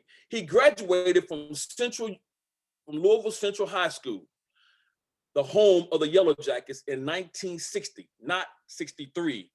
And that is where he got the slogan, float like a butterfly and sting like a bee. 19-0 with 15 knockouts. This was a man on a mission. He became the top contender to the champion, Sonny Liston. He beat Liston in Miami and became one of the youngest champions ever. He defended his title every 2 months, a tremendous endeavor. He was too fast for Liston, too smart for George Frazier, too cunning for George Foreman, and a political trailblazer. At 25, he refused induction into the military. He would not fight. He basically lost 3 years of his boxing life. Man, 15 to 19 bouts missed. Try to put that in perspective. Forget about the reason. That is like losing LeBron James in the NBA for the last 3 seasons. Called the people's champion and the Louisville Lip by some. But outside the ring is where his biggest and best fights were won. Before Muhammad Ali, we never heard a black man speak like this. claimed he was the greatest and then had the skill to back it up with his fist? This confidence, the swagger, the arrogance of this young Black man living in segregated South with racial injustice in the heart of Dixieland. He showed us how to defeat your opponents before you even enter the ring, causing confusion in his thoughts. And making you question everything. Ali believes service is the rent you pay for your room here on earth, you see, and the President's Medal of Freedom and the President's NAACP award are what he received. Social activist, humanitarian, philanthropist, champion, no fuss. Muhammad Ali is proof we had greatness walking amongst us. All right, so those of you know me, know I got to close. We want to close in peace. You know, we got Mr. Speaker, yes. All right. Yes. Little Africa, Little Africa. Come on, let's go. Let me take you back in time and provide you with some knowledge. See, baby, I'm gonna tell you about a place you're just not gonna hear about while attending that fancy college. The time was 1870 to 1921 for your historical notation, and the north side of Tulsa, Oklahoma is the actual recorded location. North Tulsa was called Little Africa. As this name work praised, the most affluent Black community in America, the witnesses were amazed. Jim Crow laws created all Black communities. See, we cannot deny this. And right down racial lines is how the United States was divided. Tulsa, Oklahoma was separated by the Arkansas River, but not equal by any tale. The white side was not nearly as prosperous, while the Black community completely excelled. Little Africa had Black doctors, politicians, oil barons, and PhDs. All Black businesses, farms, schools, and many Black attorneys, Black-owned restaurants, grocery stores, libraries, movie theaters, and places to sleep. So many prosperous businesses that Greenwood Avenue was called Black Wall Street. Yeah, baby, Black Wall Street, because see, that's just how much money flowed. I'm not making this up. You heard her. It's research, and it's the truth. History holds. Nepotism kept the money circulating within the community. Even for loans, everyone purchased from their neighbor, which kept the money coming right back home. Brotherly love and altruism were practiced while crimes were very low. Morals were taught to all, and children actually did what they were told. Neighbors volunteered to help other neighbors in times of trouble. City families had about 5 children, while farming families had about double. White coal miners came to North Tulsa to work 72-hour-long shifts as well. So they too helped the pockets of these Black businesses to swell. In the 1800s, Little Africa had its own transportation system to assist them all. Blacks kept to themselves, took care of each other so no citizen would fall. Look, from Greenwood, G Avenue, to Archer, A, and Pine, P streets, life was prosperous and grand. And if you take the first letters of those streets, G-A-P, you will see that's where they got the name for the Gap Band. Shouts out to Uncle Charlie. By 1921, there were over 100 Black millionaires, 6 even on airplanes. Black Wall Street was thriving and looking for more financial gain. But see, on the white side, whites live below the poverty line. And white servicemen returning from World War I, well, they also fell on hard times. So what happened to Little Africa, one might say?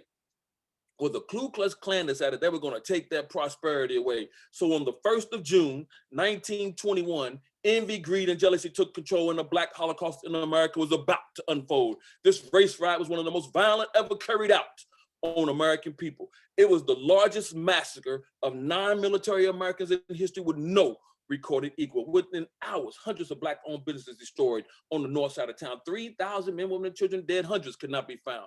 Hundreds of homes and farms lit up the skies as they were burned to the ground, while good white Christian families just watched and stood around. Witnesses to the KKK killing anyone whose skin color was brown. Little Africa was unlawfully lynched as this massacre went for 72 hours and from yard to yard, until the white sheriff sent his Black deputy to call out the state's National Guard. The National Guard came to prevent the loss of more innocent lives, as death is what they saw. And the first order of business was to establish and enforce martial law. They stopped the killings, area bombings, disarmed and sent the Klan home while doing their jobs. But they failed to prevent the loss of hundreds of businesses, dozens of grocery stores, churches, restaurants, hundreds of homes, farms, movie theaters, schools, pawn shops, jewelry stores, and even a hospital. Damn it, laid in the wake of this hateful and angry mob. Restitutions never happened. Insurance claims, let's honor them. Black voices silenced. Mass graves around this city hit this act of complete and senseless violence. Impacts today, African Americans have little nepotism. We've lost a lot of our financial power. We seldom support each other, and our money can leave the community within about a couple hours. So consider this your history lesson for today. And do not underestimate your economic might, because baby, if you don't honor and protect what you have, it could be gone overnight. In peace. Oh, yes. Yes. Damn it, Mr. Speaker, that's how you do. That's how you bring that every time, man. Love that shit, man. Yeah. Yeah, nice. Nice. Beautiful. I learned a lot. I'm learning every day. Oh my God, You did Mr. that. Speaker!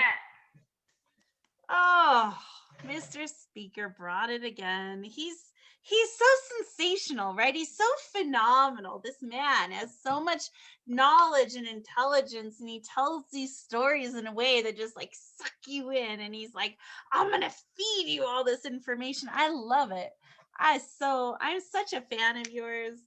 I mean, I say that for everyone who's here, of course, because they're all some of my favorite poets from around the world. So thank you so much, Mr. Speaker, for being here tonight.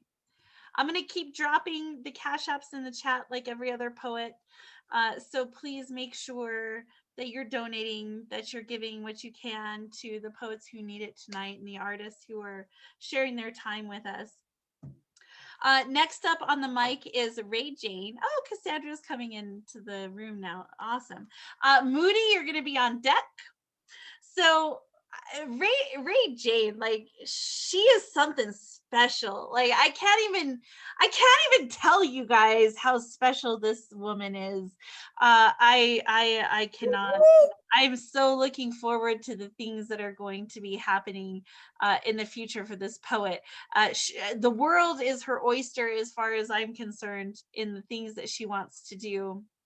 And I just want to be along for the journey. I'm just super excited that she said yes.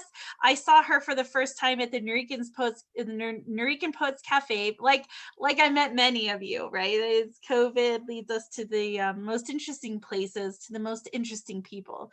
And I heard Ray Jane read, and I was like, oh my God, you have to come and be part of what we're doing because you are sensational. And so she said yes, and I was so glad. And then since then, I've heard her speak multiple times at the Nuyo, and every time I'm just like gobsmacked because she's just so great.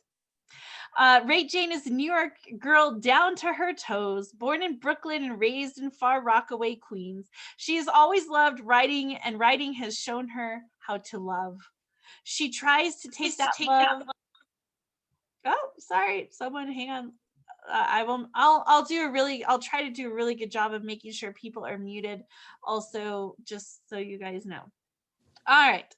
She tries to take that love with her to work when she sees her patients as a palliative care physician, and to life when she sees her folks. She lets her love be many things, as she hopes to be a conglomeration of many wonders when her work is finally done. She does her best to live with her heart open, her voice strong, and her hands ready for anyone who needs to be lifted. Please unmute your mics. Give a big round of applause for my friend, Ray Jane. Woo woo! Ray Jane, my sister, about to tear it down. Hey, Let's go. Bring that alter ego voice of yours, Ray Jane. Here comes the thunder. Bring that alter ego voice of yours. I love it. Peace to y'all. Marissa, thank you so much for your kind words. I appreciate being able to share your space. Everyone in here has been so crazy so far. So I'm hyped. Elemental, I'm taking that energy. We're going to roll with that. We're going to put some fire under that. Okay. So I got a couple pieces for y'all. By a couple, I mean 4. So a couple times 2. First, we're going to start with some privilege. Privilege is slippery. Not easy to grasp, it seems. Privilege is just beyond the reach of most minds.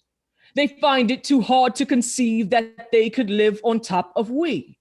How the design of that truth could be so well woven into America's seams. They get so confused, they even use the wrong quotes to justify their means. BLM hit the streets, and every major corporation started quoting MLK Jr., but somehow amidst the wall between proceeds and privilege, they managed to miss the dream. Amazing. Around January 15, people start thoughtlessly saying things like, let us be judged, quote, by the content of your character, end quote. Y'all sounding like parrots when it's clear it has been a while since the morality of this continent was rich in anything but laments held in submission. With presumed derision, the very greed that aimed to assassinate the vision is licking chops like it's waiting for permission. But we recall that the definite distance between history as told by Geppetto is exactly the length of lies that lie just beyond the tip of what we can sense. Quote, but we refuse to believe the bank of justice is corrupt, end quote.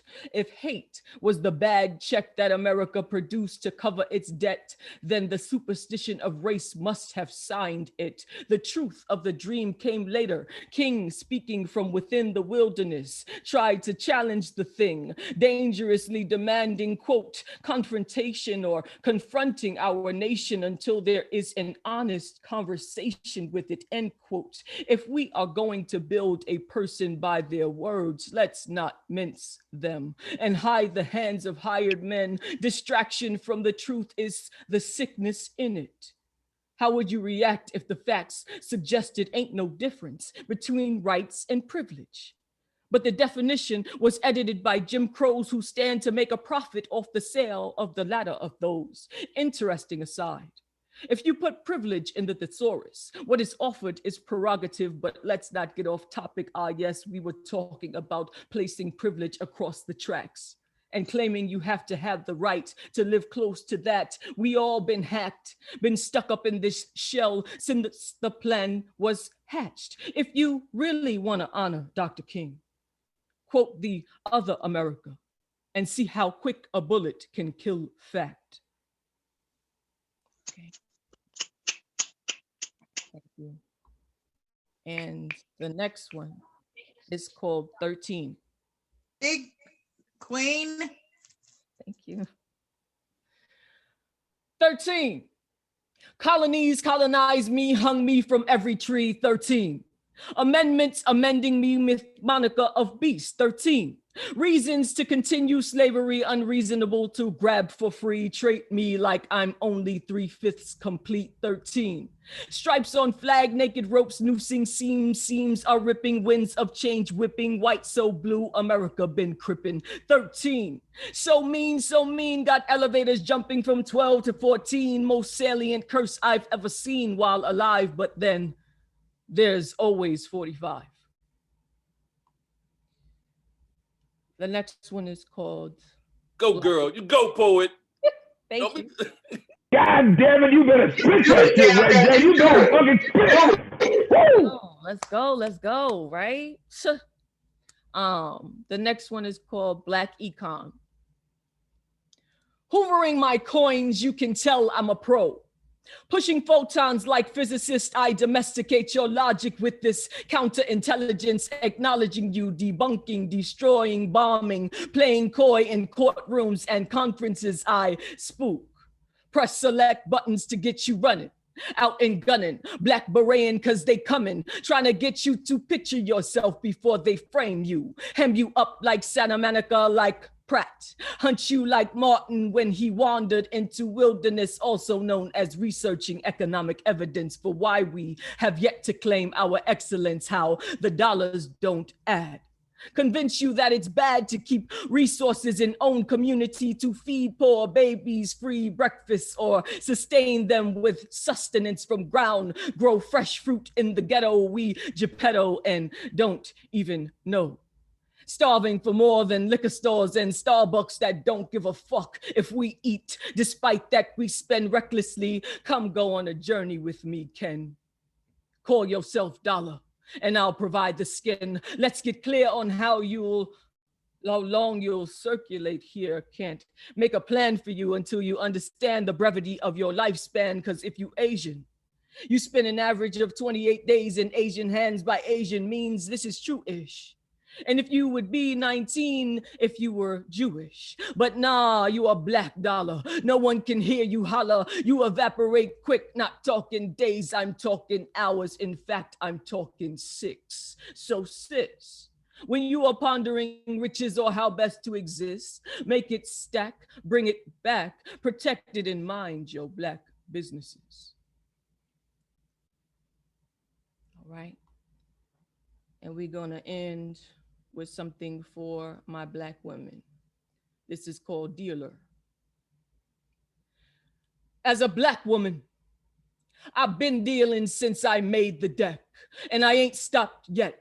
Even with my cards out of my hands since my kings were stolen from our lands, skipping, missing lessons, trying to raise this full house on sinking sand, sometimes wheeling to make these ends meet. I'll flush these jokers, I'll declare war, I'll call bullshit. Don't let me get a little rum or a little gin. Don't let me start playing to win. Start pulling my blades. If you book any of my spades, I'll draw for mines. Get perverse and reverse on an occupier. Black your eye jack with my mind. I'll run up in your mind. Bust you with these P-knuckles, I queen.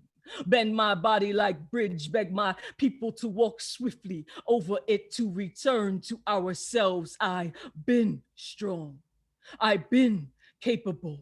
I've been running games since Egyptian rat screws stretching across infinity. My 8's crazy. This poker's face saves me in mixed company. They think they jailing me, but I've been camping in your concentration, eyes wide tracking constellations, harrieting all my nations. With bleeding hands, I teach my babies this immortal technique. Bait then hide their hooks, then let them go fish. Teach them to seek their own version of rich. She raising you gold dipped alchemist. She wielding so much magic, they make white bologna into a dish. They all bet on this. Place your bid on her wish. She on everybody wish list. Them babies stand on my pride. Tell them every place they be is the wild. But in Texas, I hold them extra close. Hustle cause I gotta keep their necks free from rope. Keep it slack, then stack, flap, and flip and spread out to roll. But damn, this old maid is just getting tired. Playing cause she knows she can't fold, but fearing loss of mojo. Sometimes it's a no-go. Sometimes this back breaks up under the load. Sometimes I don't want to care. Sometimes I don't want to be solitaire. At times she feel nil. But even then she stay trill, even when ain't no water in her well, cause the whole world drinks. So much so that the whole world thinks you can ask the sister to do more. Ask her to hold you up like she ain't been the floor. Prints on her back like the last. She cut that deck fast, hoping for the right suit. Praying it ain't too late to win back the loop. But she an old tree. She the first root.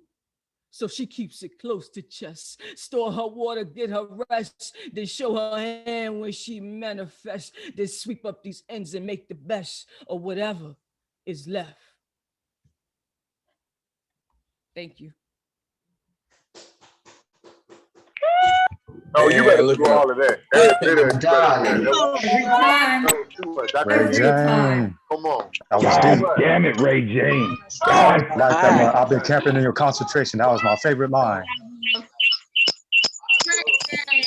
Yes. Absolutely incredible. Fire. You're like a goddamn force of nature, woman. Shit. Oh. Yo, she the hurricane, the twister, the volcano. Yeah, those God. verses is crazy, man. That voice. That voice. I was not ready. I was not ready. Yes. Did that, sis? Right? Thank you. You could Thank just have you could have Ray Jane for an hour on poetry radio and just like yes, wake me up every morning telling me I can do it, telling me that I'm good enough, telling me that my word is right. We can all wake up to Ray Jane telling us that we're good enough. Oh my God, Ray Jane. I'm just such a fucking fan. Like I get goosebumps. I love all these poets so much. Every single one of you. Just thank you so much for being here. Don't forget, please tip the poets, tip the artists. Let them know that you appreciate them. Even if it's a couple bucks, that's totally okay. If every single person who came tonight just put like $2 or $3 in every single poet's Cash App, that would be more than enough for them to have their time here. Please just be generous. All right, the next person up to the mic is Mr. Moody Black, and I am so super excited to invite this poet up here. So this is my twisted journey. Okay, so I went to a Meet the Publisher event where I met Zachary Kleckman at Mindwell Poetry here in Albuquerque, who invited me to an open mic. I went to an open mic after 14 years of being gone from spoken word. I came back to spoken word and I started slamming again. And then of course, COVID happened in the spring. But Zach went onto virtual, he went to Zoom, and he brought Shane Maynor. And through Shane Maynor and Guerrilla Poets, I met Josh Smalls. And Josh Smalls one day, and he only did these monthly things once a month, and I went to his open mic, and he says, well, you should go to Ain't Right Tribe and check out the Ain't Right Tribe. And I was like, okay, I'll go check them out. I have no idea. I was not even on Instagram. Okay, guys, like shit, I'm still not on IG, but at least I know what IG stands for now. And so I went to the Ain't Right Tribe. I was on my desktop. I couldn't even get on because I wasn't on my freaking on the app. Okay. And like Moody Black comes on and he's this like huge ball of energy and he was so like sexy and like bearded and he had this voice and I was like, who is this guy? Right. And he welcomed me with open arms and allowed me to throw down and has allowed me to continue to throw down some pretty gnarly shit. And then the tribe welcomed me into their tribe with open arms, and I have experienced nothing but love for all of the folks at Ain't Right. And I could not have tonight without including Moody Black because he has become such a great friend and a great compatriot to the spoken word. So I will read his bio after I introduce him like that. Moody Black is a TEDx performer, a national award-winning poet and host, a smart arts performing artist, motivational speaker, spoken word and visual artist, actor, voiceover artist, chess instructor, which I think is very cool, by the way, storyteller and comedian from Spartanburg, South Carolina, now residing in Greenville, South Carolina.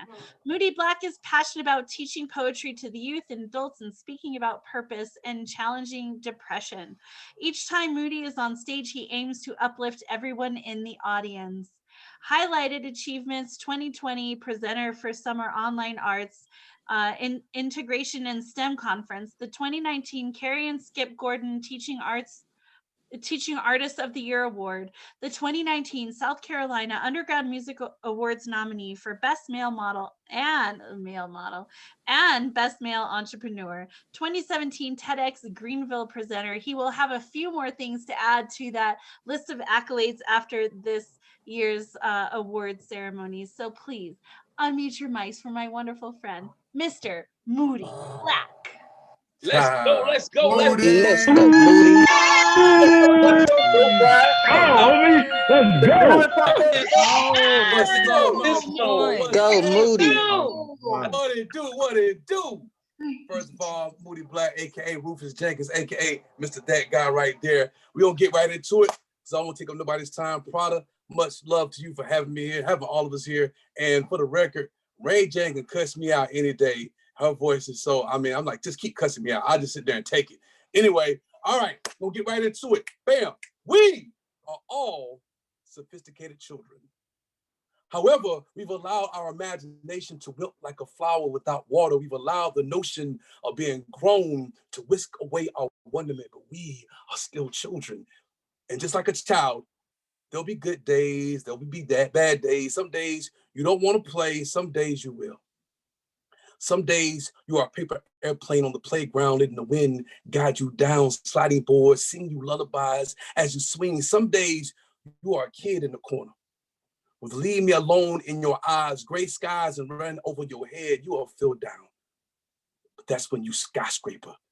You be mountain, be at the top of the playground, just declare yourself king or queen or whatever your pronoun, but you verb with every part of your brain, rule with an iron fist, but love with plutonium passion to make everybody eat cookies and drink milk. Almond milk, if you're lactose intolerant, at 3 p.m. and take naps, then let us be woke. The lit love guide your tongue kind of woke. But let's use the tip of our tongue to taste the tantalizing flavor of pixie dust or whatever that stuff was that we had those straws that tasted like Kool-Aid back in the days. Let's have a day where we all wear necklace candy, where we can eat at our leisure, that leave rainbow colored slobber on our outfits. But it's all about our infants, what's inside.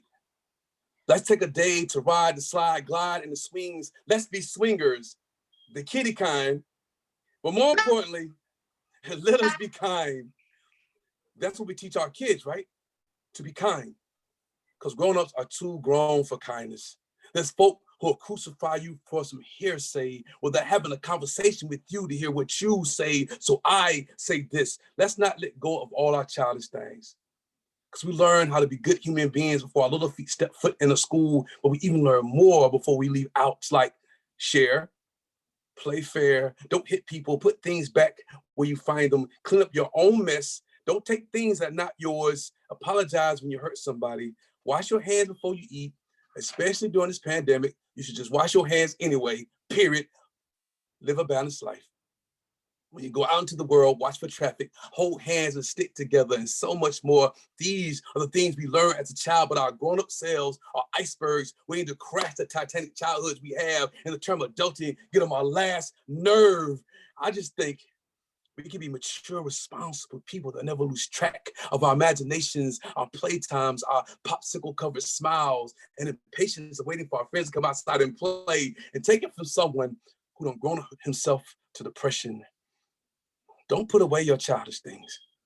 Still read those comic books, watch Marvel and DC movies, play with those action figures or dollhouses, laugh for no reason. And I promise you that a child that's inside of you and the children that came from you will love you like it's no tomorrow.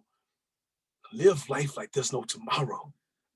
So hold on to the child in you. Just pay your bills to close to on time as possible. Provide the best way you can. Trust that everything will fall in place, and just love childishly. And that's that piece. All right, next one. Y'all go ahead and clap and all that stuff. You hear something you like, type in woo, like Ric Flair, woo, in the chat room, and let's keep it moving. All right, here we go. Gonna break it down a little bit. This is for my sweet potato pie lovers. I love sweet potato pie. Here we go, bam. To make sweet potato pie, you will need 2 medium sweet potatoes, butter, sugar, 2 large eggs, milk, vanilla extract, ground cinnamon, ground nutmeg, salt, and a pie shell. Now, I ain't never made sweet potato pie, but I consider myself a connoisseur of pie of the sweet potato. And every time my mama used to make them, I do my best to sneak out and take them. But it's so amazing how anyone can bake them, how some people have the recipe committed to memory. And I guess that's why my mama make them so good, because she always hold on to memories. How she never let me forget about my mishaps. Any bad decisions I've made, how I made her grandma before her time at an early age, and life for me ain't been no easy bake oven. But don't get it twisted.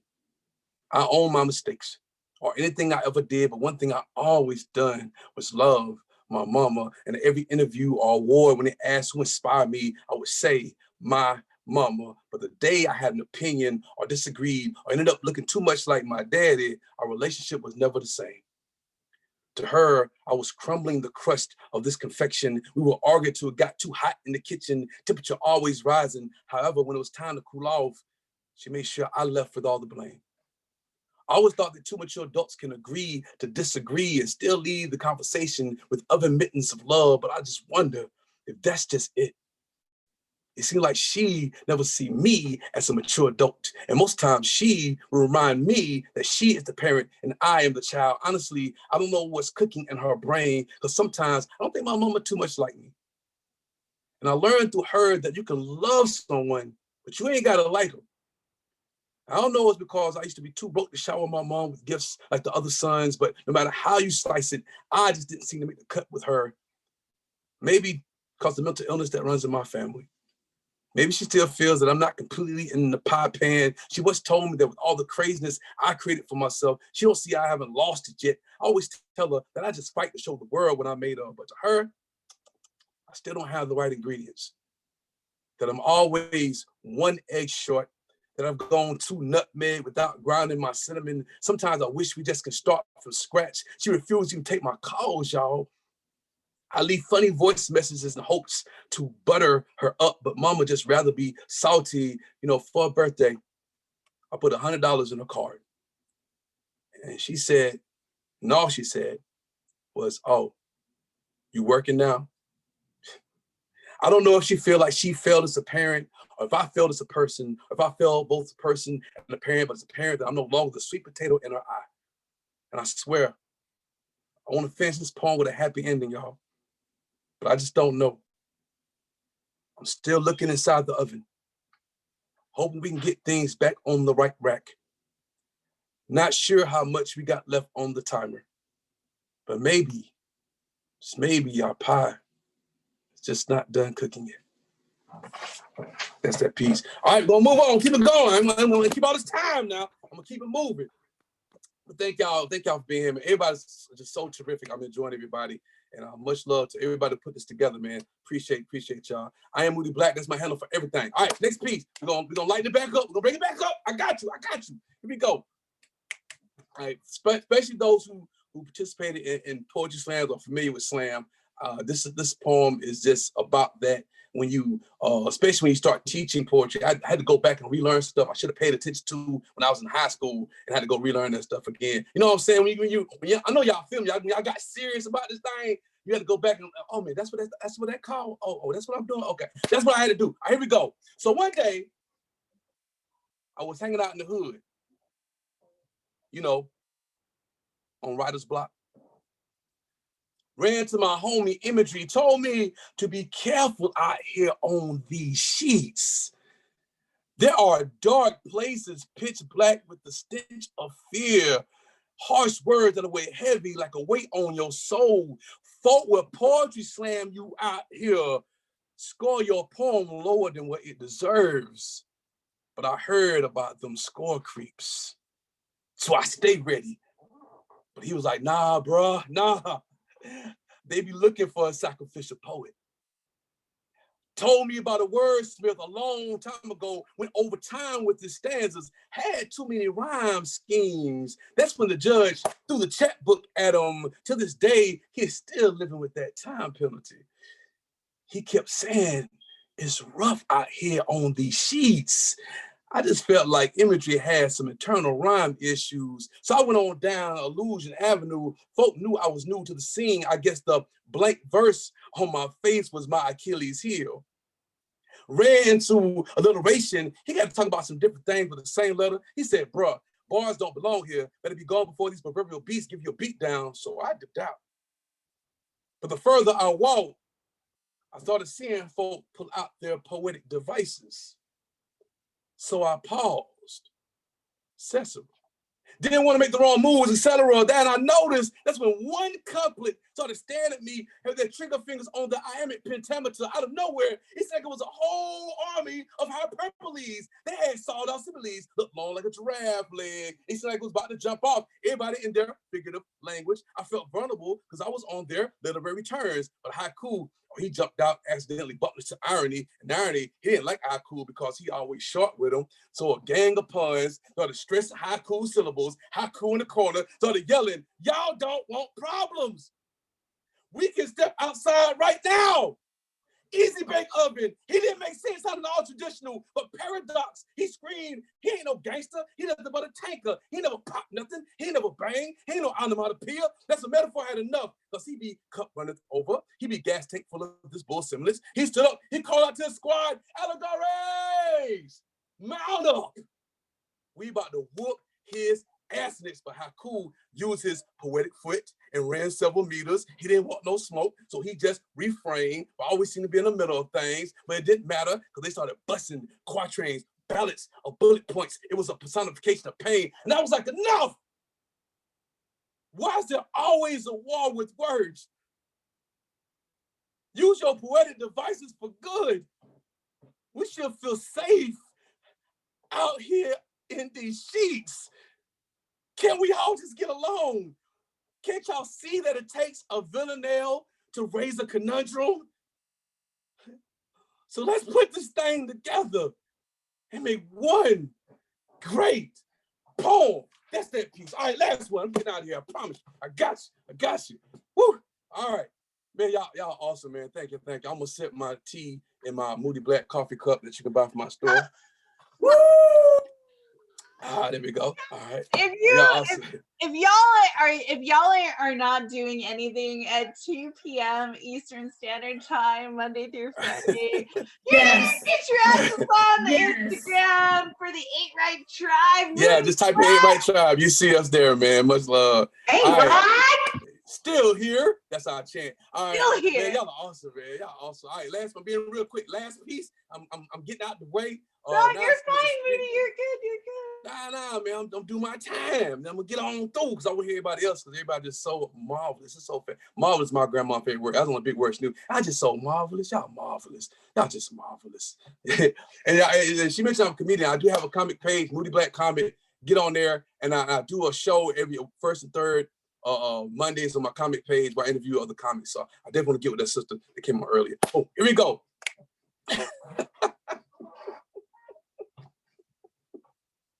I know nothing's funny. See, I have a condition. I have psychopathic laughter, and for me, it's something I can't control. I mean, why cry over something that does not make sense? Like when James Harris Jackson, a white man, followed Timothy Kaufman, a 66-year-old Black man, and stabbed him repeatedly with a sword.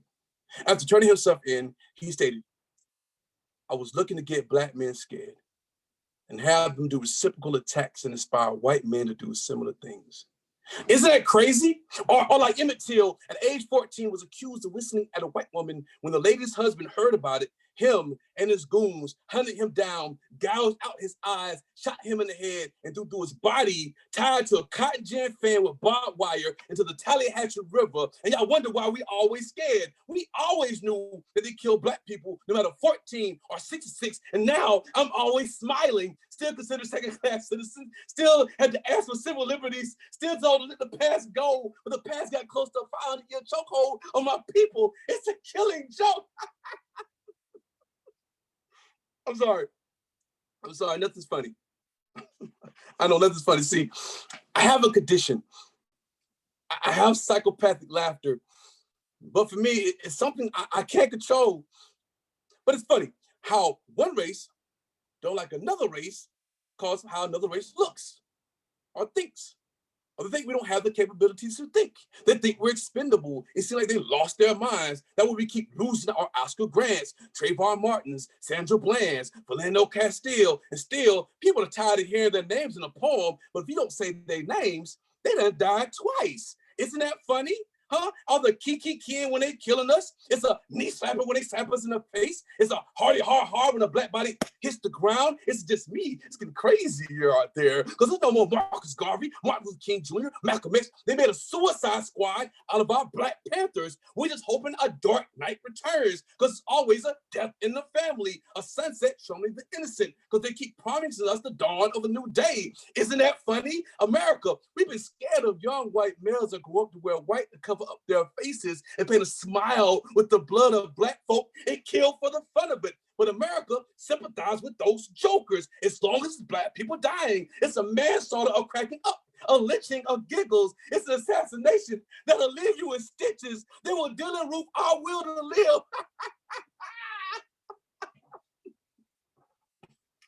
I know it's nothing funny. See, I have a condition. I have psychopathic laughter. And for me, it's hard to control. Sometimes you gotta laugh to keep from crying. And it seems whether we live or die is something we cannot control.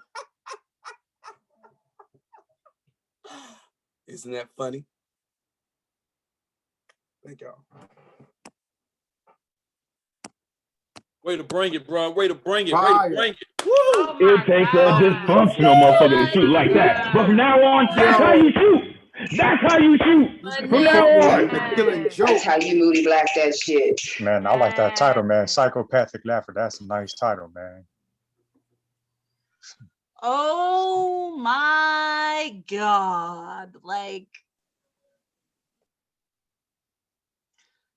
that's fucking unbelievable. I will tell you, Moody, though, I will be working on an erotic sweet potato poem for you. So there's nothing you can do about that. And you're going to have to listen to it because you're the host of your show. And so, yes. Fucking, I'm reworking the sweet potato recipe. All right. Oh my God. Like, no, this is such a treat, right? Because he's such a gracious host, and you rarely get to hear him actually fucking read his work. And I just, God, I'm so thankful and so blessed that all of you are here. So thank you so much, Moody. All right, Sydney, you're up next. Wayne, you are going to be on deck. So Sydney is so awesome. I want to say that I heard Sydney at Ain't Right. I want to hear that's where I heard Sydney Conte the first time, but it could have been at the Norwegian. When you travel and you go to these open mics, sometimes it's hard to know just exactly where you meet someone. But Sydney Conte, like, the first time I heard this poet read, I was completely swept away. And I was like, wow, I have to know more about this poet. And then when we decided to do the Black History Month event, he was at the top of my list. I was like, this poet has got to be there. And thankfully he is joining us because he is in a completely other continent, other time zone, right? So we really have to share some love with this artist because he's coming to us from Sierra Leone. Is absolutely incredible. So let me read his bio for you. Sydney Conte, and Sydney, please tell me to fuck off if I mispronounce your name, and absolutely tell me how to do it if I don't do it the right way. The small things count and they matter to me, okay? Sydney Conte is a Sierra Leone-born poet, moved to the UK at the age of 5 due to the Sierra Leonean Civil War. He has studied psychology, is interested in social and cognitive psychology, especially child and youth development. This poet is absolute fire. Please unmute your mics all the way across the big blue pond in the UK is Sydney Conte. Sydney, let's go. Bring that. All over the world. Take me to the island. You got this, yes.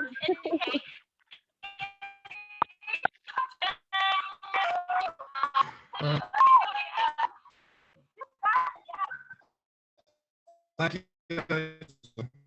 I guess I'm gonna take my video off because my videos off.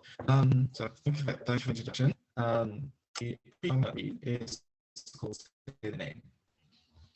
Say the name as if you're hot enough. Let the name burn your tongue and throat, causing a full like lava. Make it call it burning. See, I think remember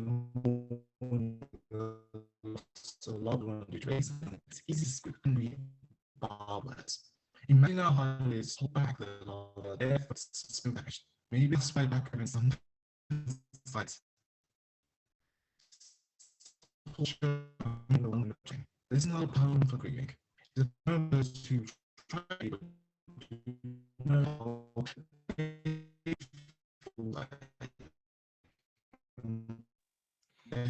Sydney, I'm so sorry to interrupt you. It's coming in like super choppy still. We can't hear you, Sid.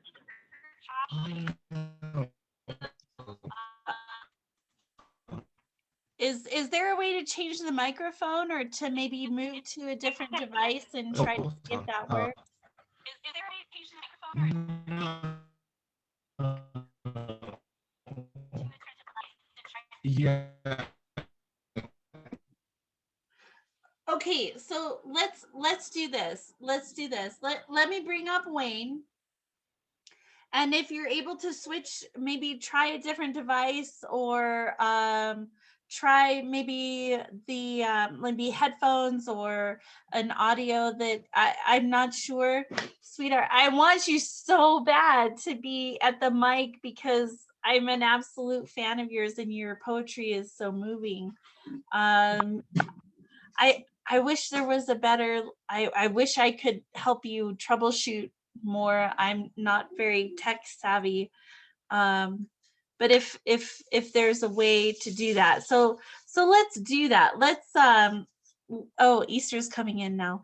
Let's do that. So Sydney, Wayne, are you ready to go? Because we can bring Wayne up. And then Sydney will give you an opportunity to maybe log on to another device or check the mic, and then we'll bring you back up. I'm on another Sydney. device Okay. now. So. Oh, yes! Oh my, there's the poet. I love you. I could not let you do this because the world needs to hear you. And go. So Wayne, just sit tight, please. Thank you so much. No. So is it better now? Go, Sid. All right. So. Say their name as if it was hot coal in your mouth. Let their name burn your tongue and throat, causing words that float like lava out your mouth. Maybe that's why they call it burning rage. See, to a family member mourning the loss of a loved one due to racism, it's easy to speak with barbed, angry words. Imagine how hard it is to hold back the lava. Their throats must be so damaged. Maybe that's why they call it burning rage. Maybe that's why Black parents stay quiet sometimes, self-torture, with the one doing the torturing. But this is not a poem for the grieving. It's a poem for those who try to grieve but do not know how to, as they do not know how the blade feels when pressed close to skin. They can imagine it. See, to those people, firstly, thank you for trying to understand. Secondly, I do not say their name like it's a feather that will be lifted by the winds of time, never to be seen, as I've seen too many feathers, all followed by the words R.I.P. insert black name here. R.I.P. is just another rip on black skin. Rips that bleed, gushing so much trauma, the ground must weep when under black skin. The clouds must shudder when haloing themselves over black skin. The plants must bow their heads, nectar tears falling onto receptive soil while petals hide their color. See, R.I.P. is just another knife that nature wishes it can remove from black hands. So please, do not say R.I.P. Say justice for insert black name here. Say it as if it was hot coal in your mouth. Let the black lives lost over many years burn your tongue and throat. Speak their names with rage, like a grieving parent would do. Only then you'll give their name the justice it deserves. Thank you. So that's the first one. So the second poem I'm going to read is Untitled, but the working title is called If Trees Can Grieve. If trees could grieve, I wonder, what would they say? Would their branches shrivel in dismay? Maybe you see their rage. Branches whipping themselves to states of frenzy. Sometimes I envy trees.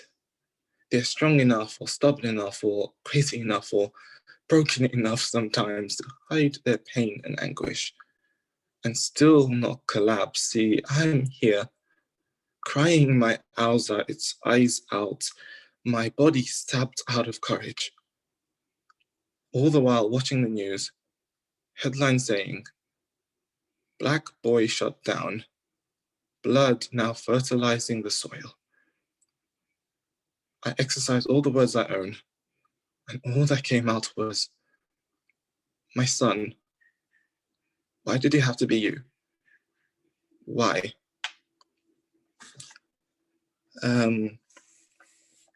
Thank you, thank you. So part of my history is I did come from war, and the next two poems I'm going to read is based on true life stories, and the first one is true life story that happened, and the second one is how I interpreted the war I came from. So first one is a true life story. These memories haunt me. They ghost above my head like a halo of bad intent. See that I can't escape them. As I walk on the open road with the hot sun burning the air into vapor, they cannot burn these memories. Like the time villagers saw the devil in my childish eyes and tried to kill it with a dose of drowning. So I pray, may the spirits of my ancestors remind me that there's still a child in me, because every day I feel it dying. See, the forest does not shelter me. It lingers above me, a shade of trauma, stopping everything from seeping through. So I pray, may the spirits of my ancestors embrace me with the love that my mortal body is unaccustomed to. See, for the days when the memories before the war claw their way through the blood, all the blood I've seen to the surface of my consciousness, like a paradise seeping through my hellscape. See, I cry as these blood-soaked memories flood the paradise into the abyss of my subconsciousness. So I pray, may the spirits of my ancestors protect the remnants of my paradise. So when this war ends, I'm not left swimming through blood, trying to find good memories, because all I want and need are good memories. Thank you. And the last piece I am going to read is called Blood Diamonds. So if you guys don't know, the Australian Civil War was, there's a movie, the movie called Blood Diamonds is based on the Australian Civil War. And so this is how I view the war and how what I felt, what I faced and what I've gone through. And this is how I see blood diamonds. Here we go. Give me blood diamonds demanding a deviation from the norm. It being so beautiful, but bonded by a barbaric storm, one that destroys many lives. Divides the mind, how can something so beautiful cause so much destruction? Soldiers sold into war solemnly carry it. Run their minds running while their life is crumbling, stumbling over problems they cause. Pause, to see shadows running from the sun. No longer people, but things that will disappear when the sun sets. Still, they go through the war like a crazy horse, a war horse divorced from self. Now a soldier, now a warrior, now a liberator, now a rebel, now a freedom fighter. See, the soldier has many reasons why he takes the diamond. I, as a child of war, thinks diamonds reflects the person's intentions. If this is the case, what images does the soldier see? What demons are manifested in the gem-like beauty? What angels of serenity is in the cuts of this diamond? Honestly, I don't know. It's a blood diamond. They demand not to be seen as the norm. They are a breed of diamond that takes chaos, concentrates into a supernova. Placed in a country, it can cause so much destruction. And this is not a poem of personal blame, where I curse the politicians. This is a poem of pain, a poem of broken dreams, and a poem of what ifs, a poem for all the broken lives of the dead and the living. Thank you very much. Woo! Yes. Sydney. That was deep, man. Thank you. Yo. And that's how you steal the air out of a room. Just that's dope. The trauma is real, my man. That was The trauma magnificent. is real. Man, I enjoyed it. Sydney Conte from all the way in the UK. Oh my God. Unmute your mics, please, one more time. Give Sydney a huge round of applause for being here. Sydney, that's how you do it, man. Bring it. Bring it. I'm so glad you made it. Great, killed it. Man, I'm glad that we got to hear you, brother. Oh man, and a special thank you to the UK folks who are here tonight, who are up very early in the morning, I believe it is for you. So thank you so much, so much. And Sydney, that set was flawless. Like, we could hear you perfectly. You're phenomenal.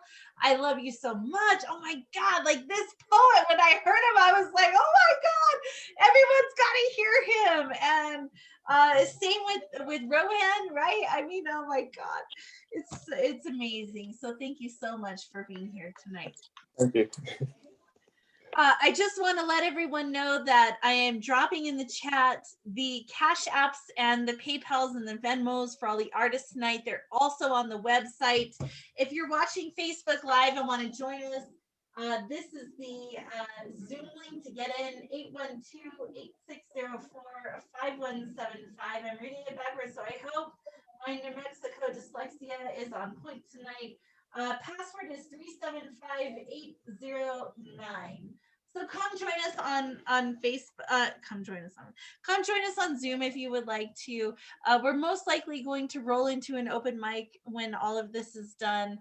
If you would like to give to an artist this evening and say they only have Cash App and you only have PayPal, well, we can help you with that. Madux has a PayPal account, and so you're welcome to pay into the PayPal account, and she will forward it to the correct author or the correct performer this evening. Madux stepped away, and so I don't have her PayPal information like in front of me at hand, but please message us privately and we will get you that PayPal information. You can send it to her and she will forward that on to the artist. Connect with each other, follow each other on social media. This is a huge opportunity to network and to brand and to continue what we love this evening. So thank you all so much for being here. All right. prison. Yes. So anyone who's watching on Facebook Live, I have posted the Cash Apps, Venmos, PayPals, everything that is for all of the artists that you see this evening, the 14 poets and artists. All of their cash links are on The Word Is Right, WRITE, under the event page. Please ignore the jackass who decided to bomb us with fake links. But you will not need a link necessarily to find the way to pay poets. So please let us know. You're always welcome to message us individually as well, and we will make sure that the right information gets to the right places and the right people at the right times. Okay. That being said, Mr. Wayne Henry is next. I love this poet. Oh my God. This man lights up a room, lights up a building, lights up a city, lights up a state, lights up the whole world. This poet is fire. Wayne Henry was raised in South Central Los Angeles, exposed to a melting pot of different cultures, which allow him to have a broad canvas for his work. He moved to Dallas, Texas in 2008 and has become a passionate poet who writes each line to watch it come alive through poetry. Dedicated to bringing awareness to issues such as mental health, oppression, depression, and concepts of spiritual growth. Poet, teacher, father, and POC enthusiast, passion with purpose pushes life to new heights. Please unmute your mics for my friend, Mr. Wayne Henry. Let's go, brother. Wayne, my brother, Let's Quan. go. Let's go. Continue to tear this house down. Yes. Come on, Rayne, bring it on home to us, my brother. Before I get started, I want to thank Marissa and The Word Is Right for allowing the platform, and all the amazing poets that have gotten up and spit. Y'all inspired me. I would definitely be writing after this, so thank y'all. And I'm about to just run through this and get my shit off because I don't like doing too much. Yeah, so we all got our kinks, right? She liked it rough. It was something about seeing my Tartarian skin sweat from the agony. I mean, we all got our kinks, right? She'd cuff me, read me to filth, whiplash my back. She loved me, obedient, amenable to the command. She'd whisper a troubled thing, always looking for the chance to impose her will, and her will be done. She is persistent. It's her way or no way. She is a bad motherfucker. Hell, we even role play. Treat me like the rebellious slave that got away.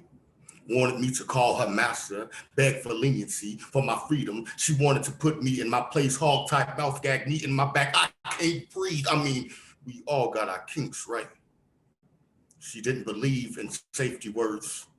No escape from the bondage she bestowed. Take it like a good boy, she said. She'd always climax from my agony. She'd come even harder from my death. She screamed, stop resisting. I didn't commit a crime for this torture. She believed it owed to her to be my oppressor, judge, jury, executioner, something about seeing my murky flesh decompose at the tip of her whip. She said she had no choice. I was asking for it. I wasn't complying. She was in fear of her life, but we all got our kinks, right? Mistress Liberty, beaten, battered, disfigured, clobbered, foaming at the mouth, denied of my rights, blended into the pavement. I trinkle out her favorite colors from my carcass, red plasma, the white, not from my eyes, sing star-spangled blues, say I've been a bad boy.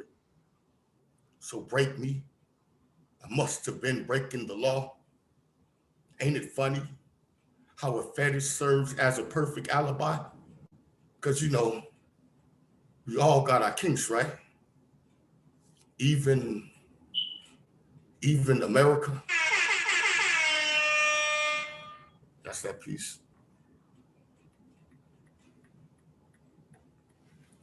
And then America. America removes its white hood, holds its head up in that Donald Trump-like manner, then gives one of those George Bush-like smiles, and with that Ronald Reagan audacity, peels open its swastika-stained lips to utter the phrase that Black people suggested over it. Now, this is around the time where America says that it can't possibly be racist because it has black friends too. You know, the Uncle Tom list of Ben Carson, Herman Cain, Al Sharpton, Stacey Dash, and just recently added Kanye fucking West. Now, America. I know you're probably waiting on my black to go silent, waiting on my black to take your injustice like a compliment. You're waiting for black poets to shut the fuck up about that Black Lives Matter shit and just get over it.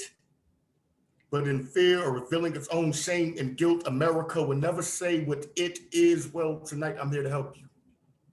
It is over 200 years of slavery. Say it. It is gentrification. Say it. It is a black life stuck between a badge and a hard place, a noose and a neck, a police siren and a hashtag. Say it.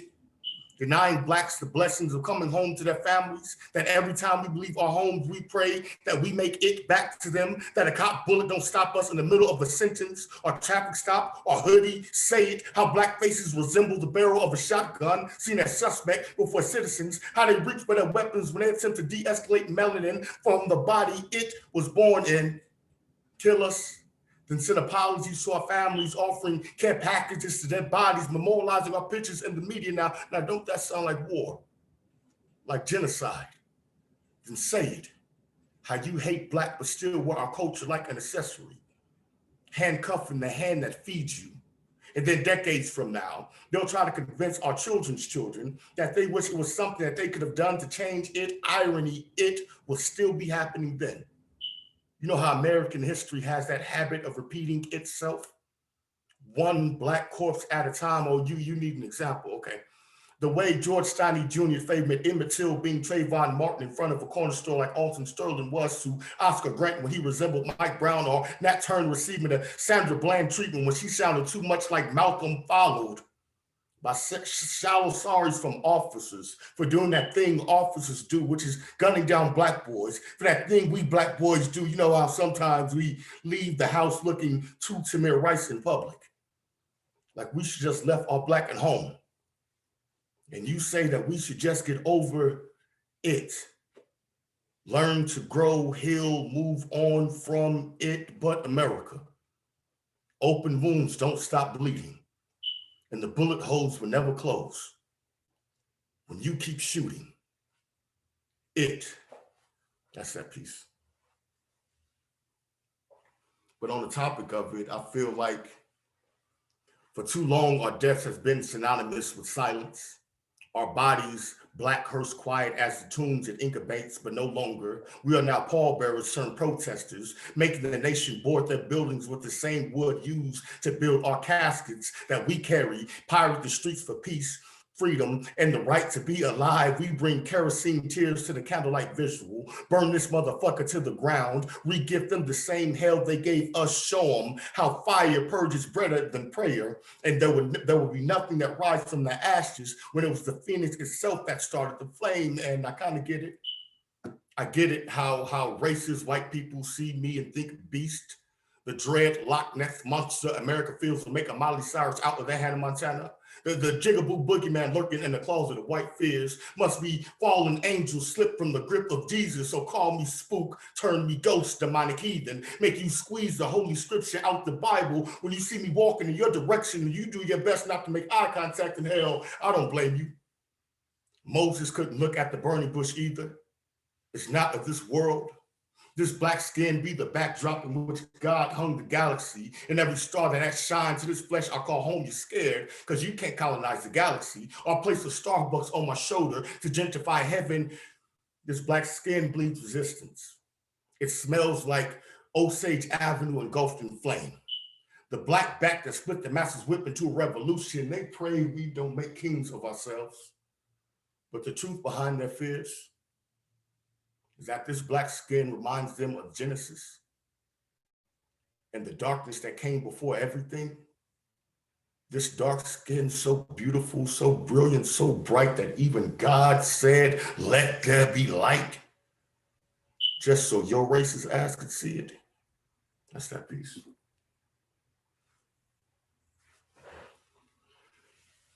So a reverse poem is a poem that you can read from beginning to end and have one meaning, and then read it from end to beginning and have a completely meaning altogether. So I want to apply that to this poem, right? So It starts off, the bullet said, God, I've made it home.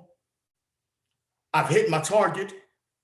For it was my time to exit that dark and lonely place. The light at the end of the tunnel approached. A life stands before me. Death becomes certain. The very moment I take a breath, my body screams as I push toward the exit. A baby is being born.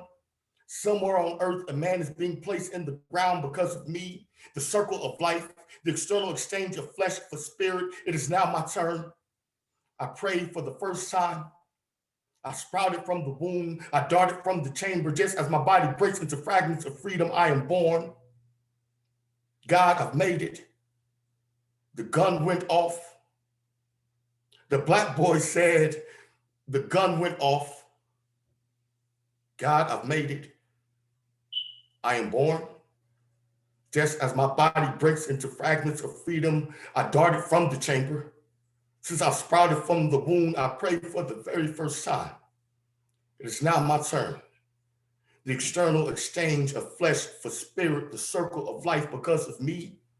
Somewhere on the earth, a man is being placed in the ground, a baby is being born. My body screams as I push toward the exit. The very moment I take a breath, death becomes certain. A life stands before me, the light at the end of the tunnel approach. For it was my time to exit that dark and lonely place. God, I've made it home.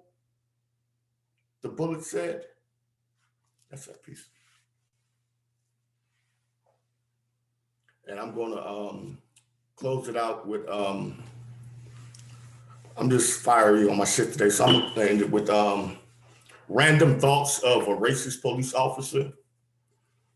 It sounds like freeze, drop your black, lower your voice to lips, your lips are too threatening. I see pride and genocide wedged in between your teeth, dripping. A little Malcolm, a little Dr. King, Huey P. Newton lording on your throat, a Black Panther protest ready to riot up your esophagus. What levees broke on your temples, nigga?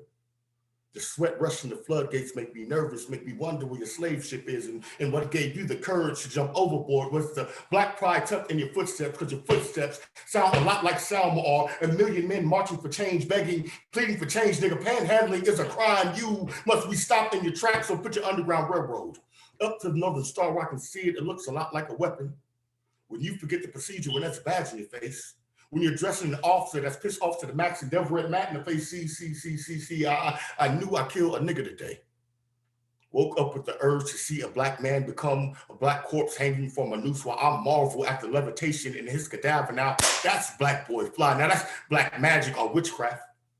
Either way, we burn you at the stake when you forget to wear your black like a mistake, all proud and brown. Mike Brown, so you want to be like Mike, huh?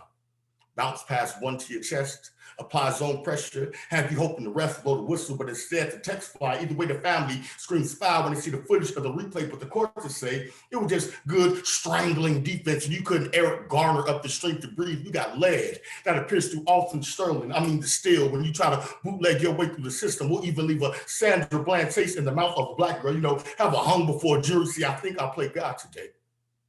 Judge, jury, execution. I'm just trying to make America great again, pure race again, overseeing slaves again. I'm just a patriotic American. My white privilege, my blue badge, your red nigga blood staining the pavement. I think I'll paint our nation's flag today. You see, I heard once that the color black captures and absorbs light. So we blow holes in your flesh just to watch your melanin bleed out rainbows. You are the price we pay for a beautiful sky. Just another sunny day in America. Just another officer going above and beyond the call of duty to protect and serve ourselves. Because you keep asking for justice when you really need a fucking miracle or a goddamn resurrection. Thank y'all.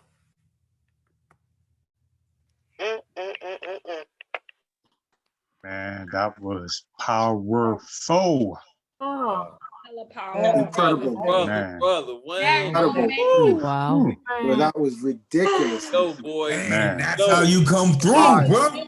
That's how you do it. That's how you kill them pigs. Thank y'all. Damn. Yes, poet. Yes, poet. Man, shoot. Whew. My brother. Damn, damn, damn.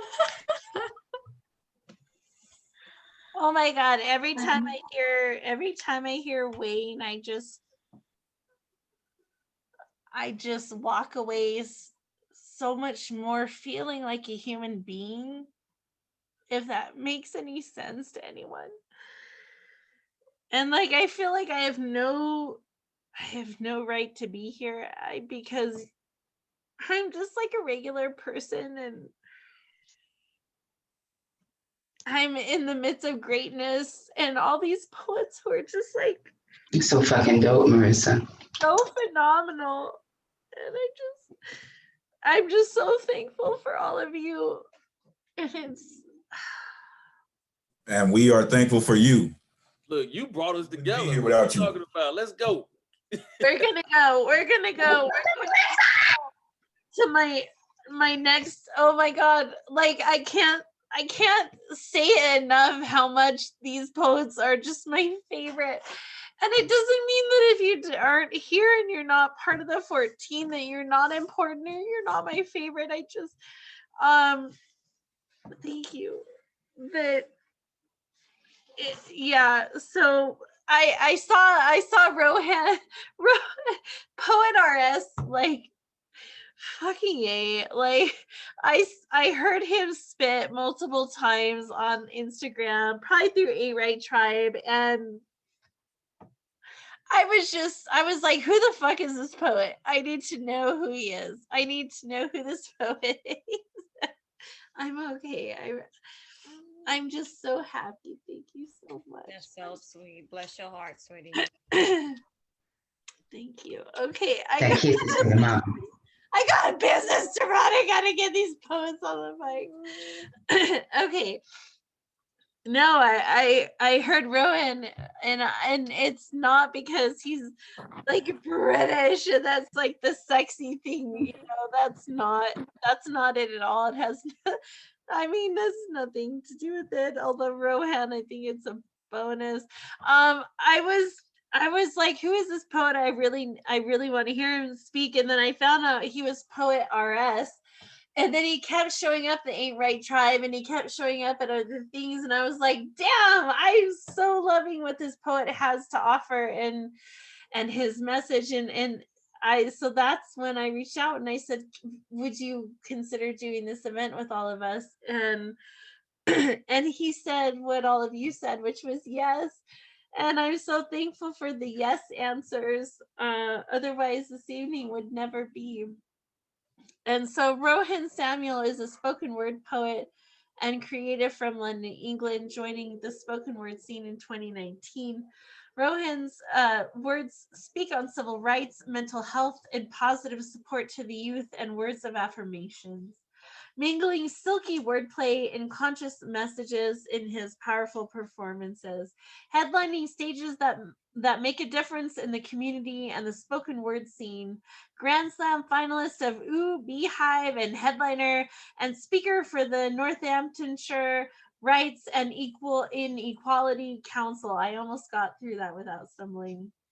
The Northamptonshire Rights and Equality Council, panelist on the Race Against Rights with the Human Rights Lawyers Association, a wandering arsonist of thought. That's not a real arsonist. He's being proverbial here, okay, guys? Arsonist of thought who can't keep his mouth shut, and we're so thankful for that. Rohan is inspired to tell his truths and drip feed positivity and invoking information into the ears of the public to cause change and inspire people to tell their truths, causing a domino effect of positive change.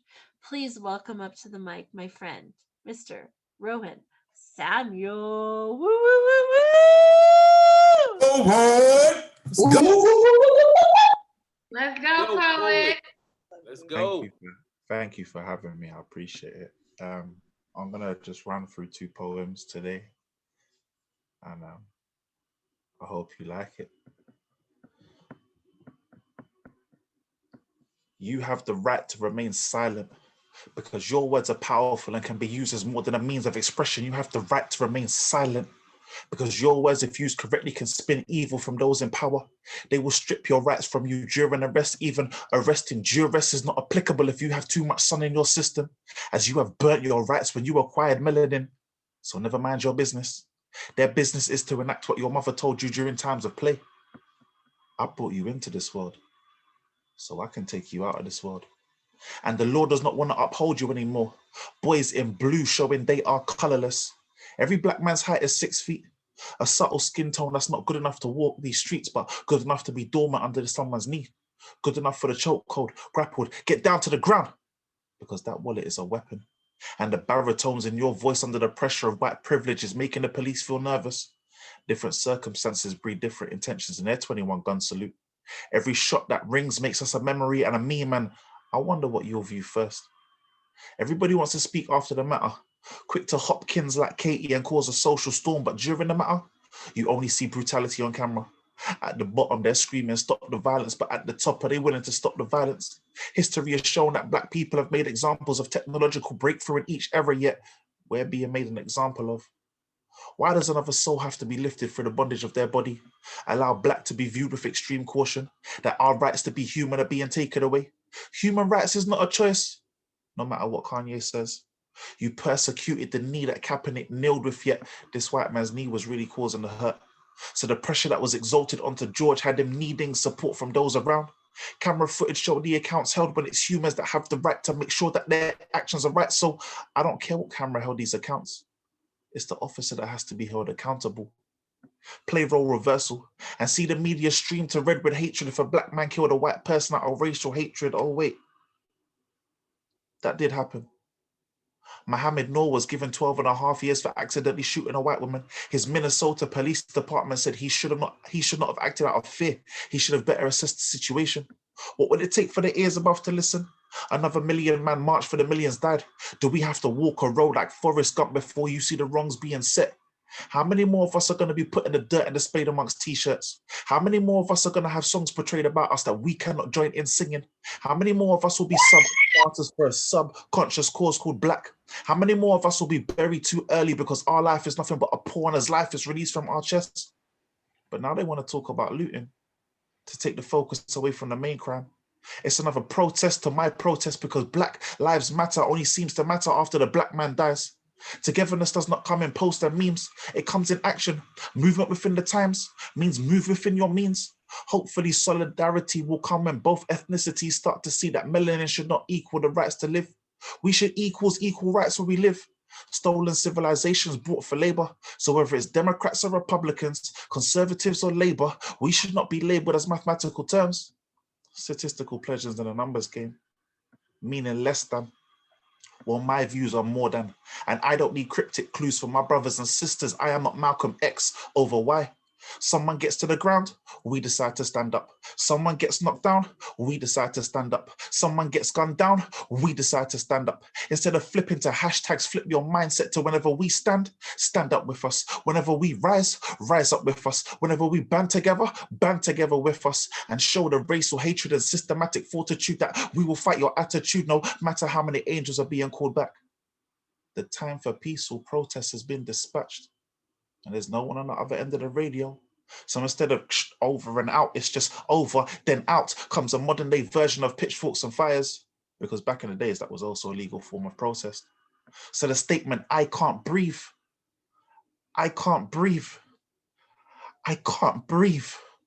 will no longer be held amongst one's breath. I will let every inch of my lungs expand past its limits and breathe out every cry that was snatched from every life that was captured for every moment that was suppressed by every contract that was signed in the society's blood over the backs of the ethnics who stayed silent. Don't think that the time that passed between deaths means it's a time of peace and silence. So you thought it was done. Can Ferguson tell you the same thing? No matter how much passive I emit till I become aggressive, no matter what I'ma do, Diallo will always be seen to them as Diablo. Send 2 roses for Antoine Rose II. You're never forgotten.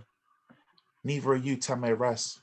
Because it seems Mike Brown complexion complicates society's simplicity cocooned in white supremacy.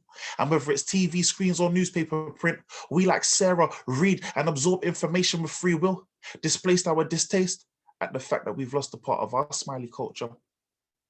Let me breathe. That's what should have happened to Eric Garner. And again, life was not supported when they failed to give Eric reason. So when we turned up for Pamela Turner, it turned out that apparently our rights is something we have to prove. Fight for black, no matter your position, spine. Blacks have been holding the L between our backs, and it took darkness to descend to the ground for the world to believe in Mrs. Floyd's son rise. So the life of a black man only seems to be relevant through the line of a hashtag, which means my life doesn't matter to you unless it's being hashtagged. And then you perpetrate that all lives matter except for the black colored man, yet the color black is made through all colors. Black lives matter. Move forward this movement. It's meant to move people forward in unison until Black Lives Matter becomes less of a slave car fact and becomes everyone's way of life. Don't be mad you don't have a movement. Be happy you don't need one. Yes! Yes! Yes! And I'm gonna go into my second one. Just a little trigger warning. This one's got profanity in it. But I'm not sorry. And you'll see why I'm not sorry. So this piece is called Unconscious Bias. What do I look like to you when you see me? When you view the color of this skin, how many colors do you envision as in this colored person? Do you view yourself as humanitarian when human are tearing each other apart with words and phrases that even they didn't know was racially biased? Am I the same nigga you saw when I went on stage and recited my poem, No Niggas, Just Brothers and Sisters? Or is it more politically correct to label me as a black man even though my coffee complexion is called Americano? How coon you not see that racial slurs are tearing apart society? Communication is the fabric of a strong relationship, and it doesn't matter how many sticks and stones my ancestors fought with. Your words will always hurt me. So don't sit there and claim the jester role all day because there is nothing funny about racism. I will always stand for unity and equality. And the older generation may look at me as uppity, but if I don't take my people out of the peanut gallery, then how could we be viewed as equal? When those in the higher stands of this theatrical scene of life would throw peanuts at the blacks in the segregated areas of the theatre, our reactions being a prequel to the stage show, we were viewed as animals. Why does the colour of my skin depict the way you look at me? Is my personality not enough for your friendship? Or is there still a debate as to whether I look ape or monkey-like? I mean, surely we all came from Darwin's theory. Or was there a racial evolution of the white gene so the blacks were left to hang in their savagery? Or am I spreading more exotic thinking to the urban thinkers to make their mind less minority and more unique? Because even I had to look within myself to see if I was naive to carry this British tongue with a native twang and hope that people will accept me for who I portrayed, instead of being compared to chocolate bars or being personified in racial statements like, you're brown, you're not black. Like, you're not black like the other black people. Which led me to ponder if my blackness was half breed into my melanin like a newborn, I would grow into my color. Seeing that my blackness was perceived as blue gum, that means a slave that's lazy and refuses to work.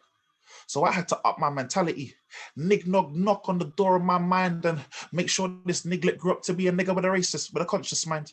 And it's ironic that once you get to a level of understanding, some enslaved mind ethnics will view you as a house nigger instead of a field negro, as if I never had to feel negro. I guess that's the new meaning to the teapot calling the kettle black. Well, I'm not gonna stand for that. You can sanitize your hands with political poison, but we will wash our hands of your ethnic cleansing, because this so-called jiggable jungle bunny never came down from the tree to lay with porch monkeys and stay thick-lipped. My poetical spotlight doesn't make me a minstrel. You can leave the minuscule minstrel remarks back on the home into your bed next to your gollywog. Racism will only die once we change our mind. Be kind. Accept others for what they look like. You cannot counter racism with reverse discrimination. That's a media myth-inception brought about to make you believe you should segregate your racism further to segregate people even further, whilst the media lay on their perch but label you as Jim Crow. Born into a society of injustice that you don't see through childish eyes. It's when you grow up, you realize you're just in an unjust society that conforms to higher pleasures, leaving someone like me, black, male, lower class in the lower grounds. I guess I'm just a spade with a spade trying to dig my way out of the pit of social depravity. With a swing on my tool, I'm drip fed into a system of statistics. Racially profiled as a black single father. Yeah, I'm the one who educates my so-called caramel cookie kids about book smarts. That's school. Street smarts, that's the road. But that doesn't give you the right to call them tar babies. When I look back through my life, I realized my mammy was educating me the same way. Yet she could not predict the speed of which society evolved. And now it's up to my moss head to think clear and not fuzzy so that unity can unite us into one unit fighting for the abolishment of racism as systematic and social classes. What's your stand on racism? Would you pick a side or pick an innie? Would you ride the bus on the same seat that Rosa Parks sat and make Martin's dream come true before they X all Malcolm's and delete the colors of Mandela's Rainbow Nation? If you're comfortable with the wordplay in this poem, then you're the problem. I've highlighted and underlined many racial phrases so we can draw a line under the use of these racial phrases, communicate in a way where we offer no offense and not sit on the fence. We need to stand. You see, I still have faith in a humanitarian world where humans don't tear but repair the past, but bridges with foundations strong enough to topple racial fortresses. Roll between Martin and Malcolm, passive-aggressive action. Not to hurt, but to make it clear that we have evolved from our ancestral homes of sticks and mud. We are now bricks and mortar, and society will not be blown away by the big bad wolf. We hold our heads up high. So take a look at my chinny chin chin. We stand united in a daisy chain of all colors and races, shades and faces to tell you that we will pull your conscience from your bias and tear apart racism until there's nothing left. Thank you.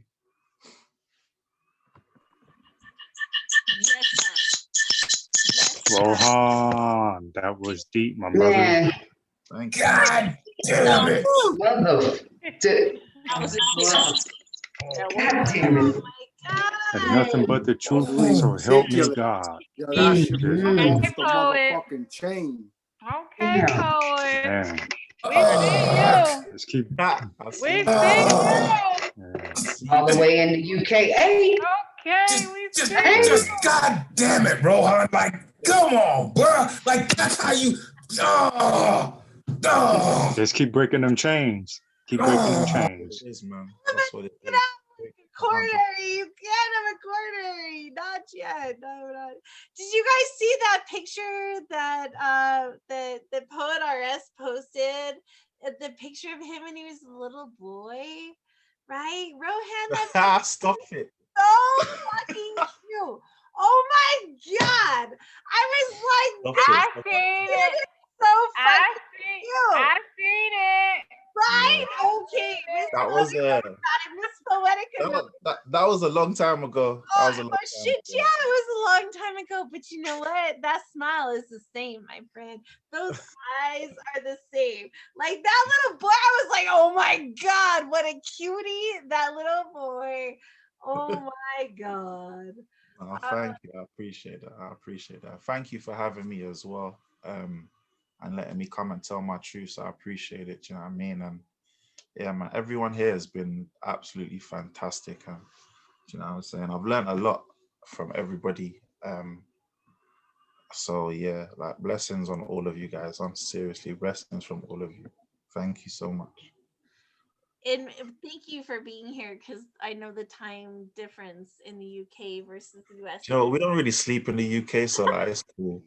When do poets sleep really, right? Because if we're not awake, we're writing sweet potato erotica poems. Like we sleep around lunchtime, you know. So it's fine. Don't worry about it. Oh, thank you so much. I'm so glad that you were here, Rohan.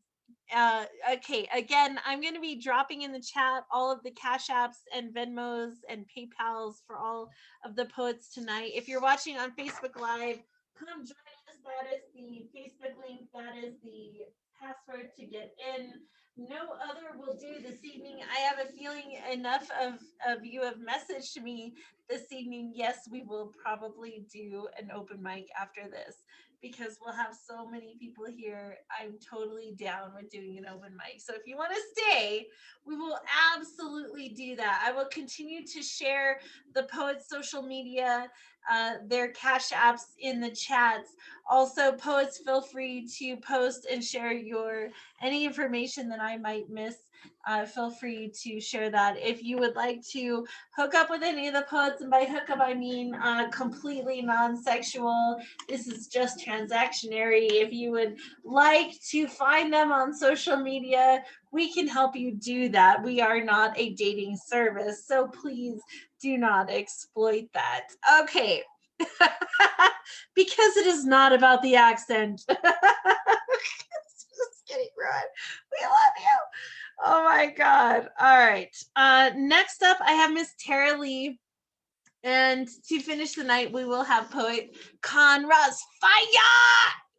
All right, so Tara Lee, oh my goodness. Like, I saw this poet at the Nurikins Poets Cafe. Again, a young poet who probably doesn't really know the scope of the venue tonight. I hope she does, because this is an intensely populated event. Tara Lee, I saw her and immediately I messaged her like I did Ray Jane and Vernita. I was like, you got to get on our page. You have to become a feature.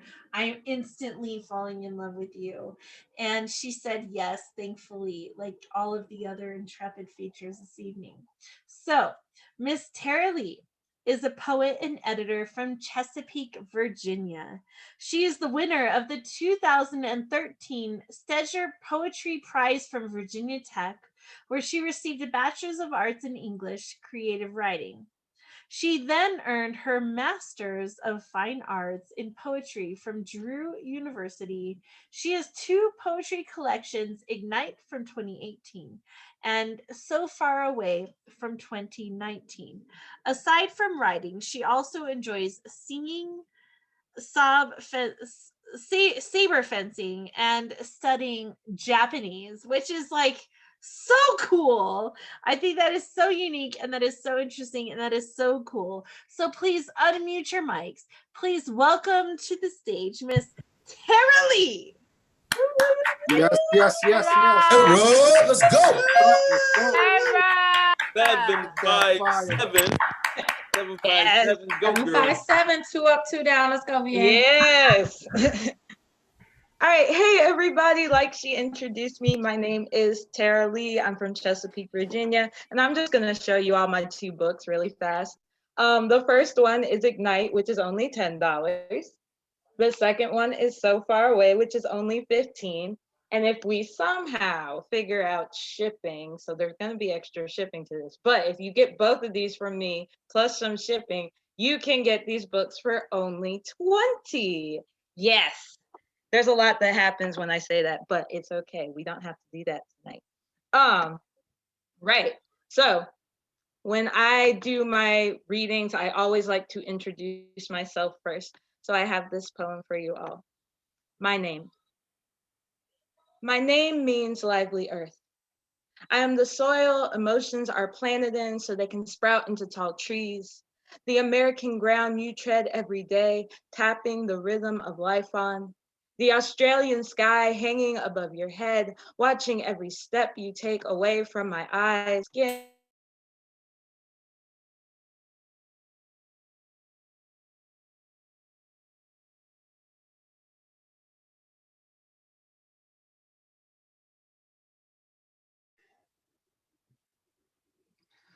Oh God.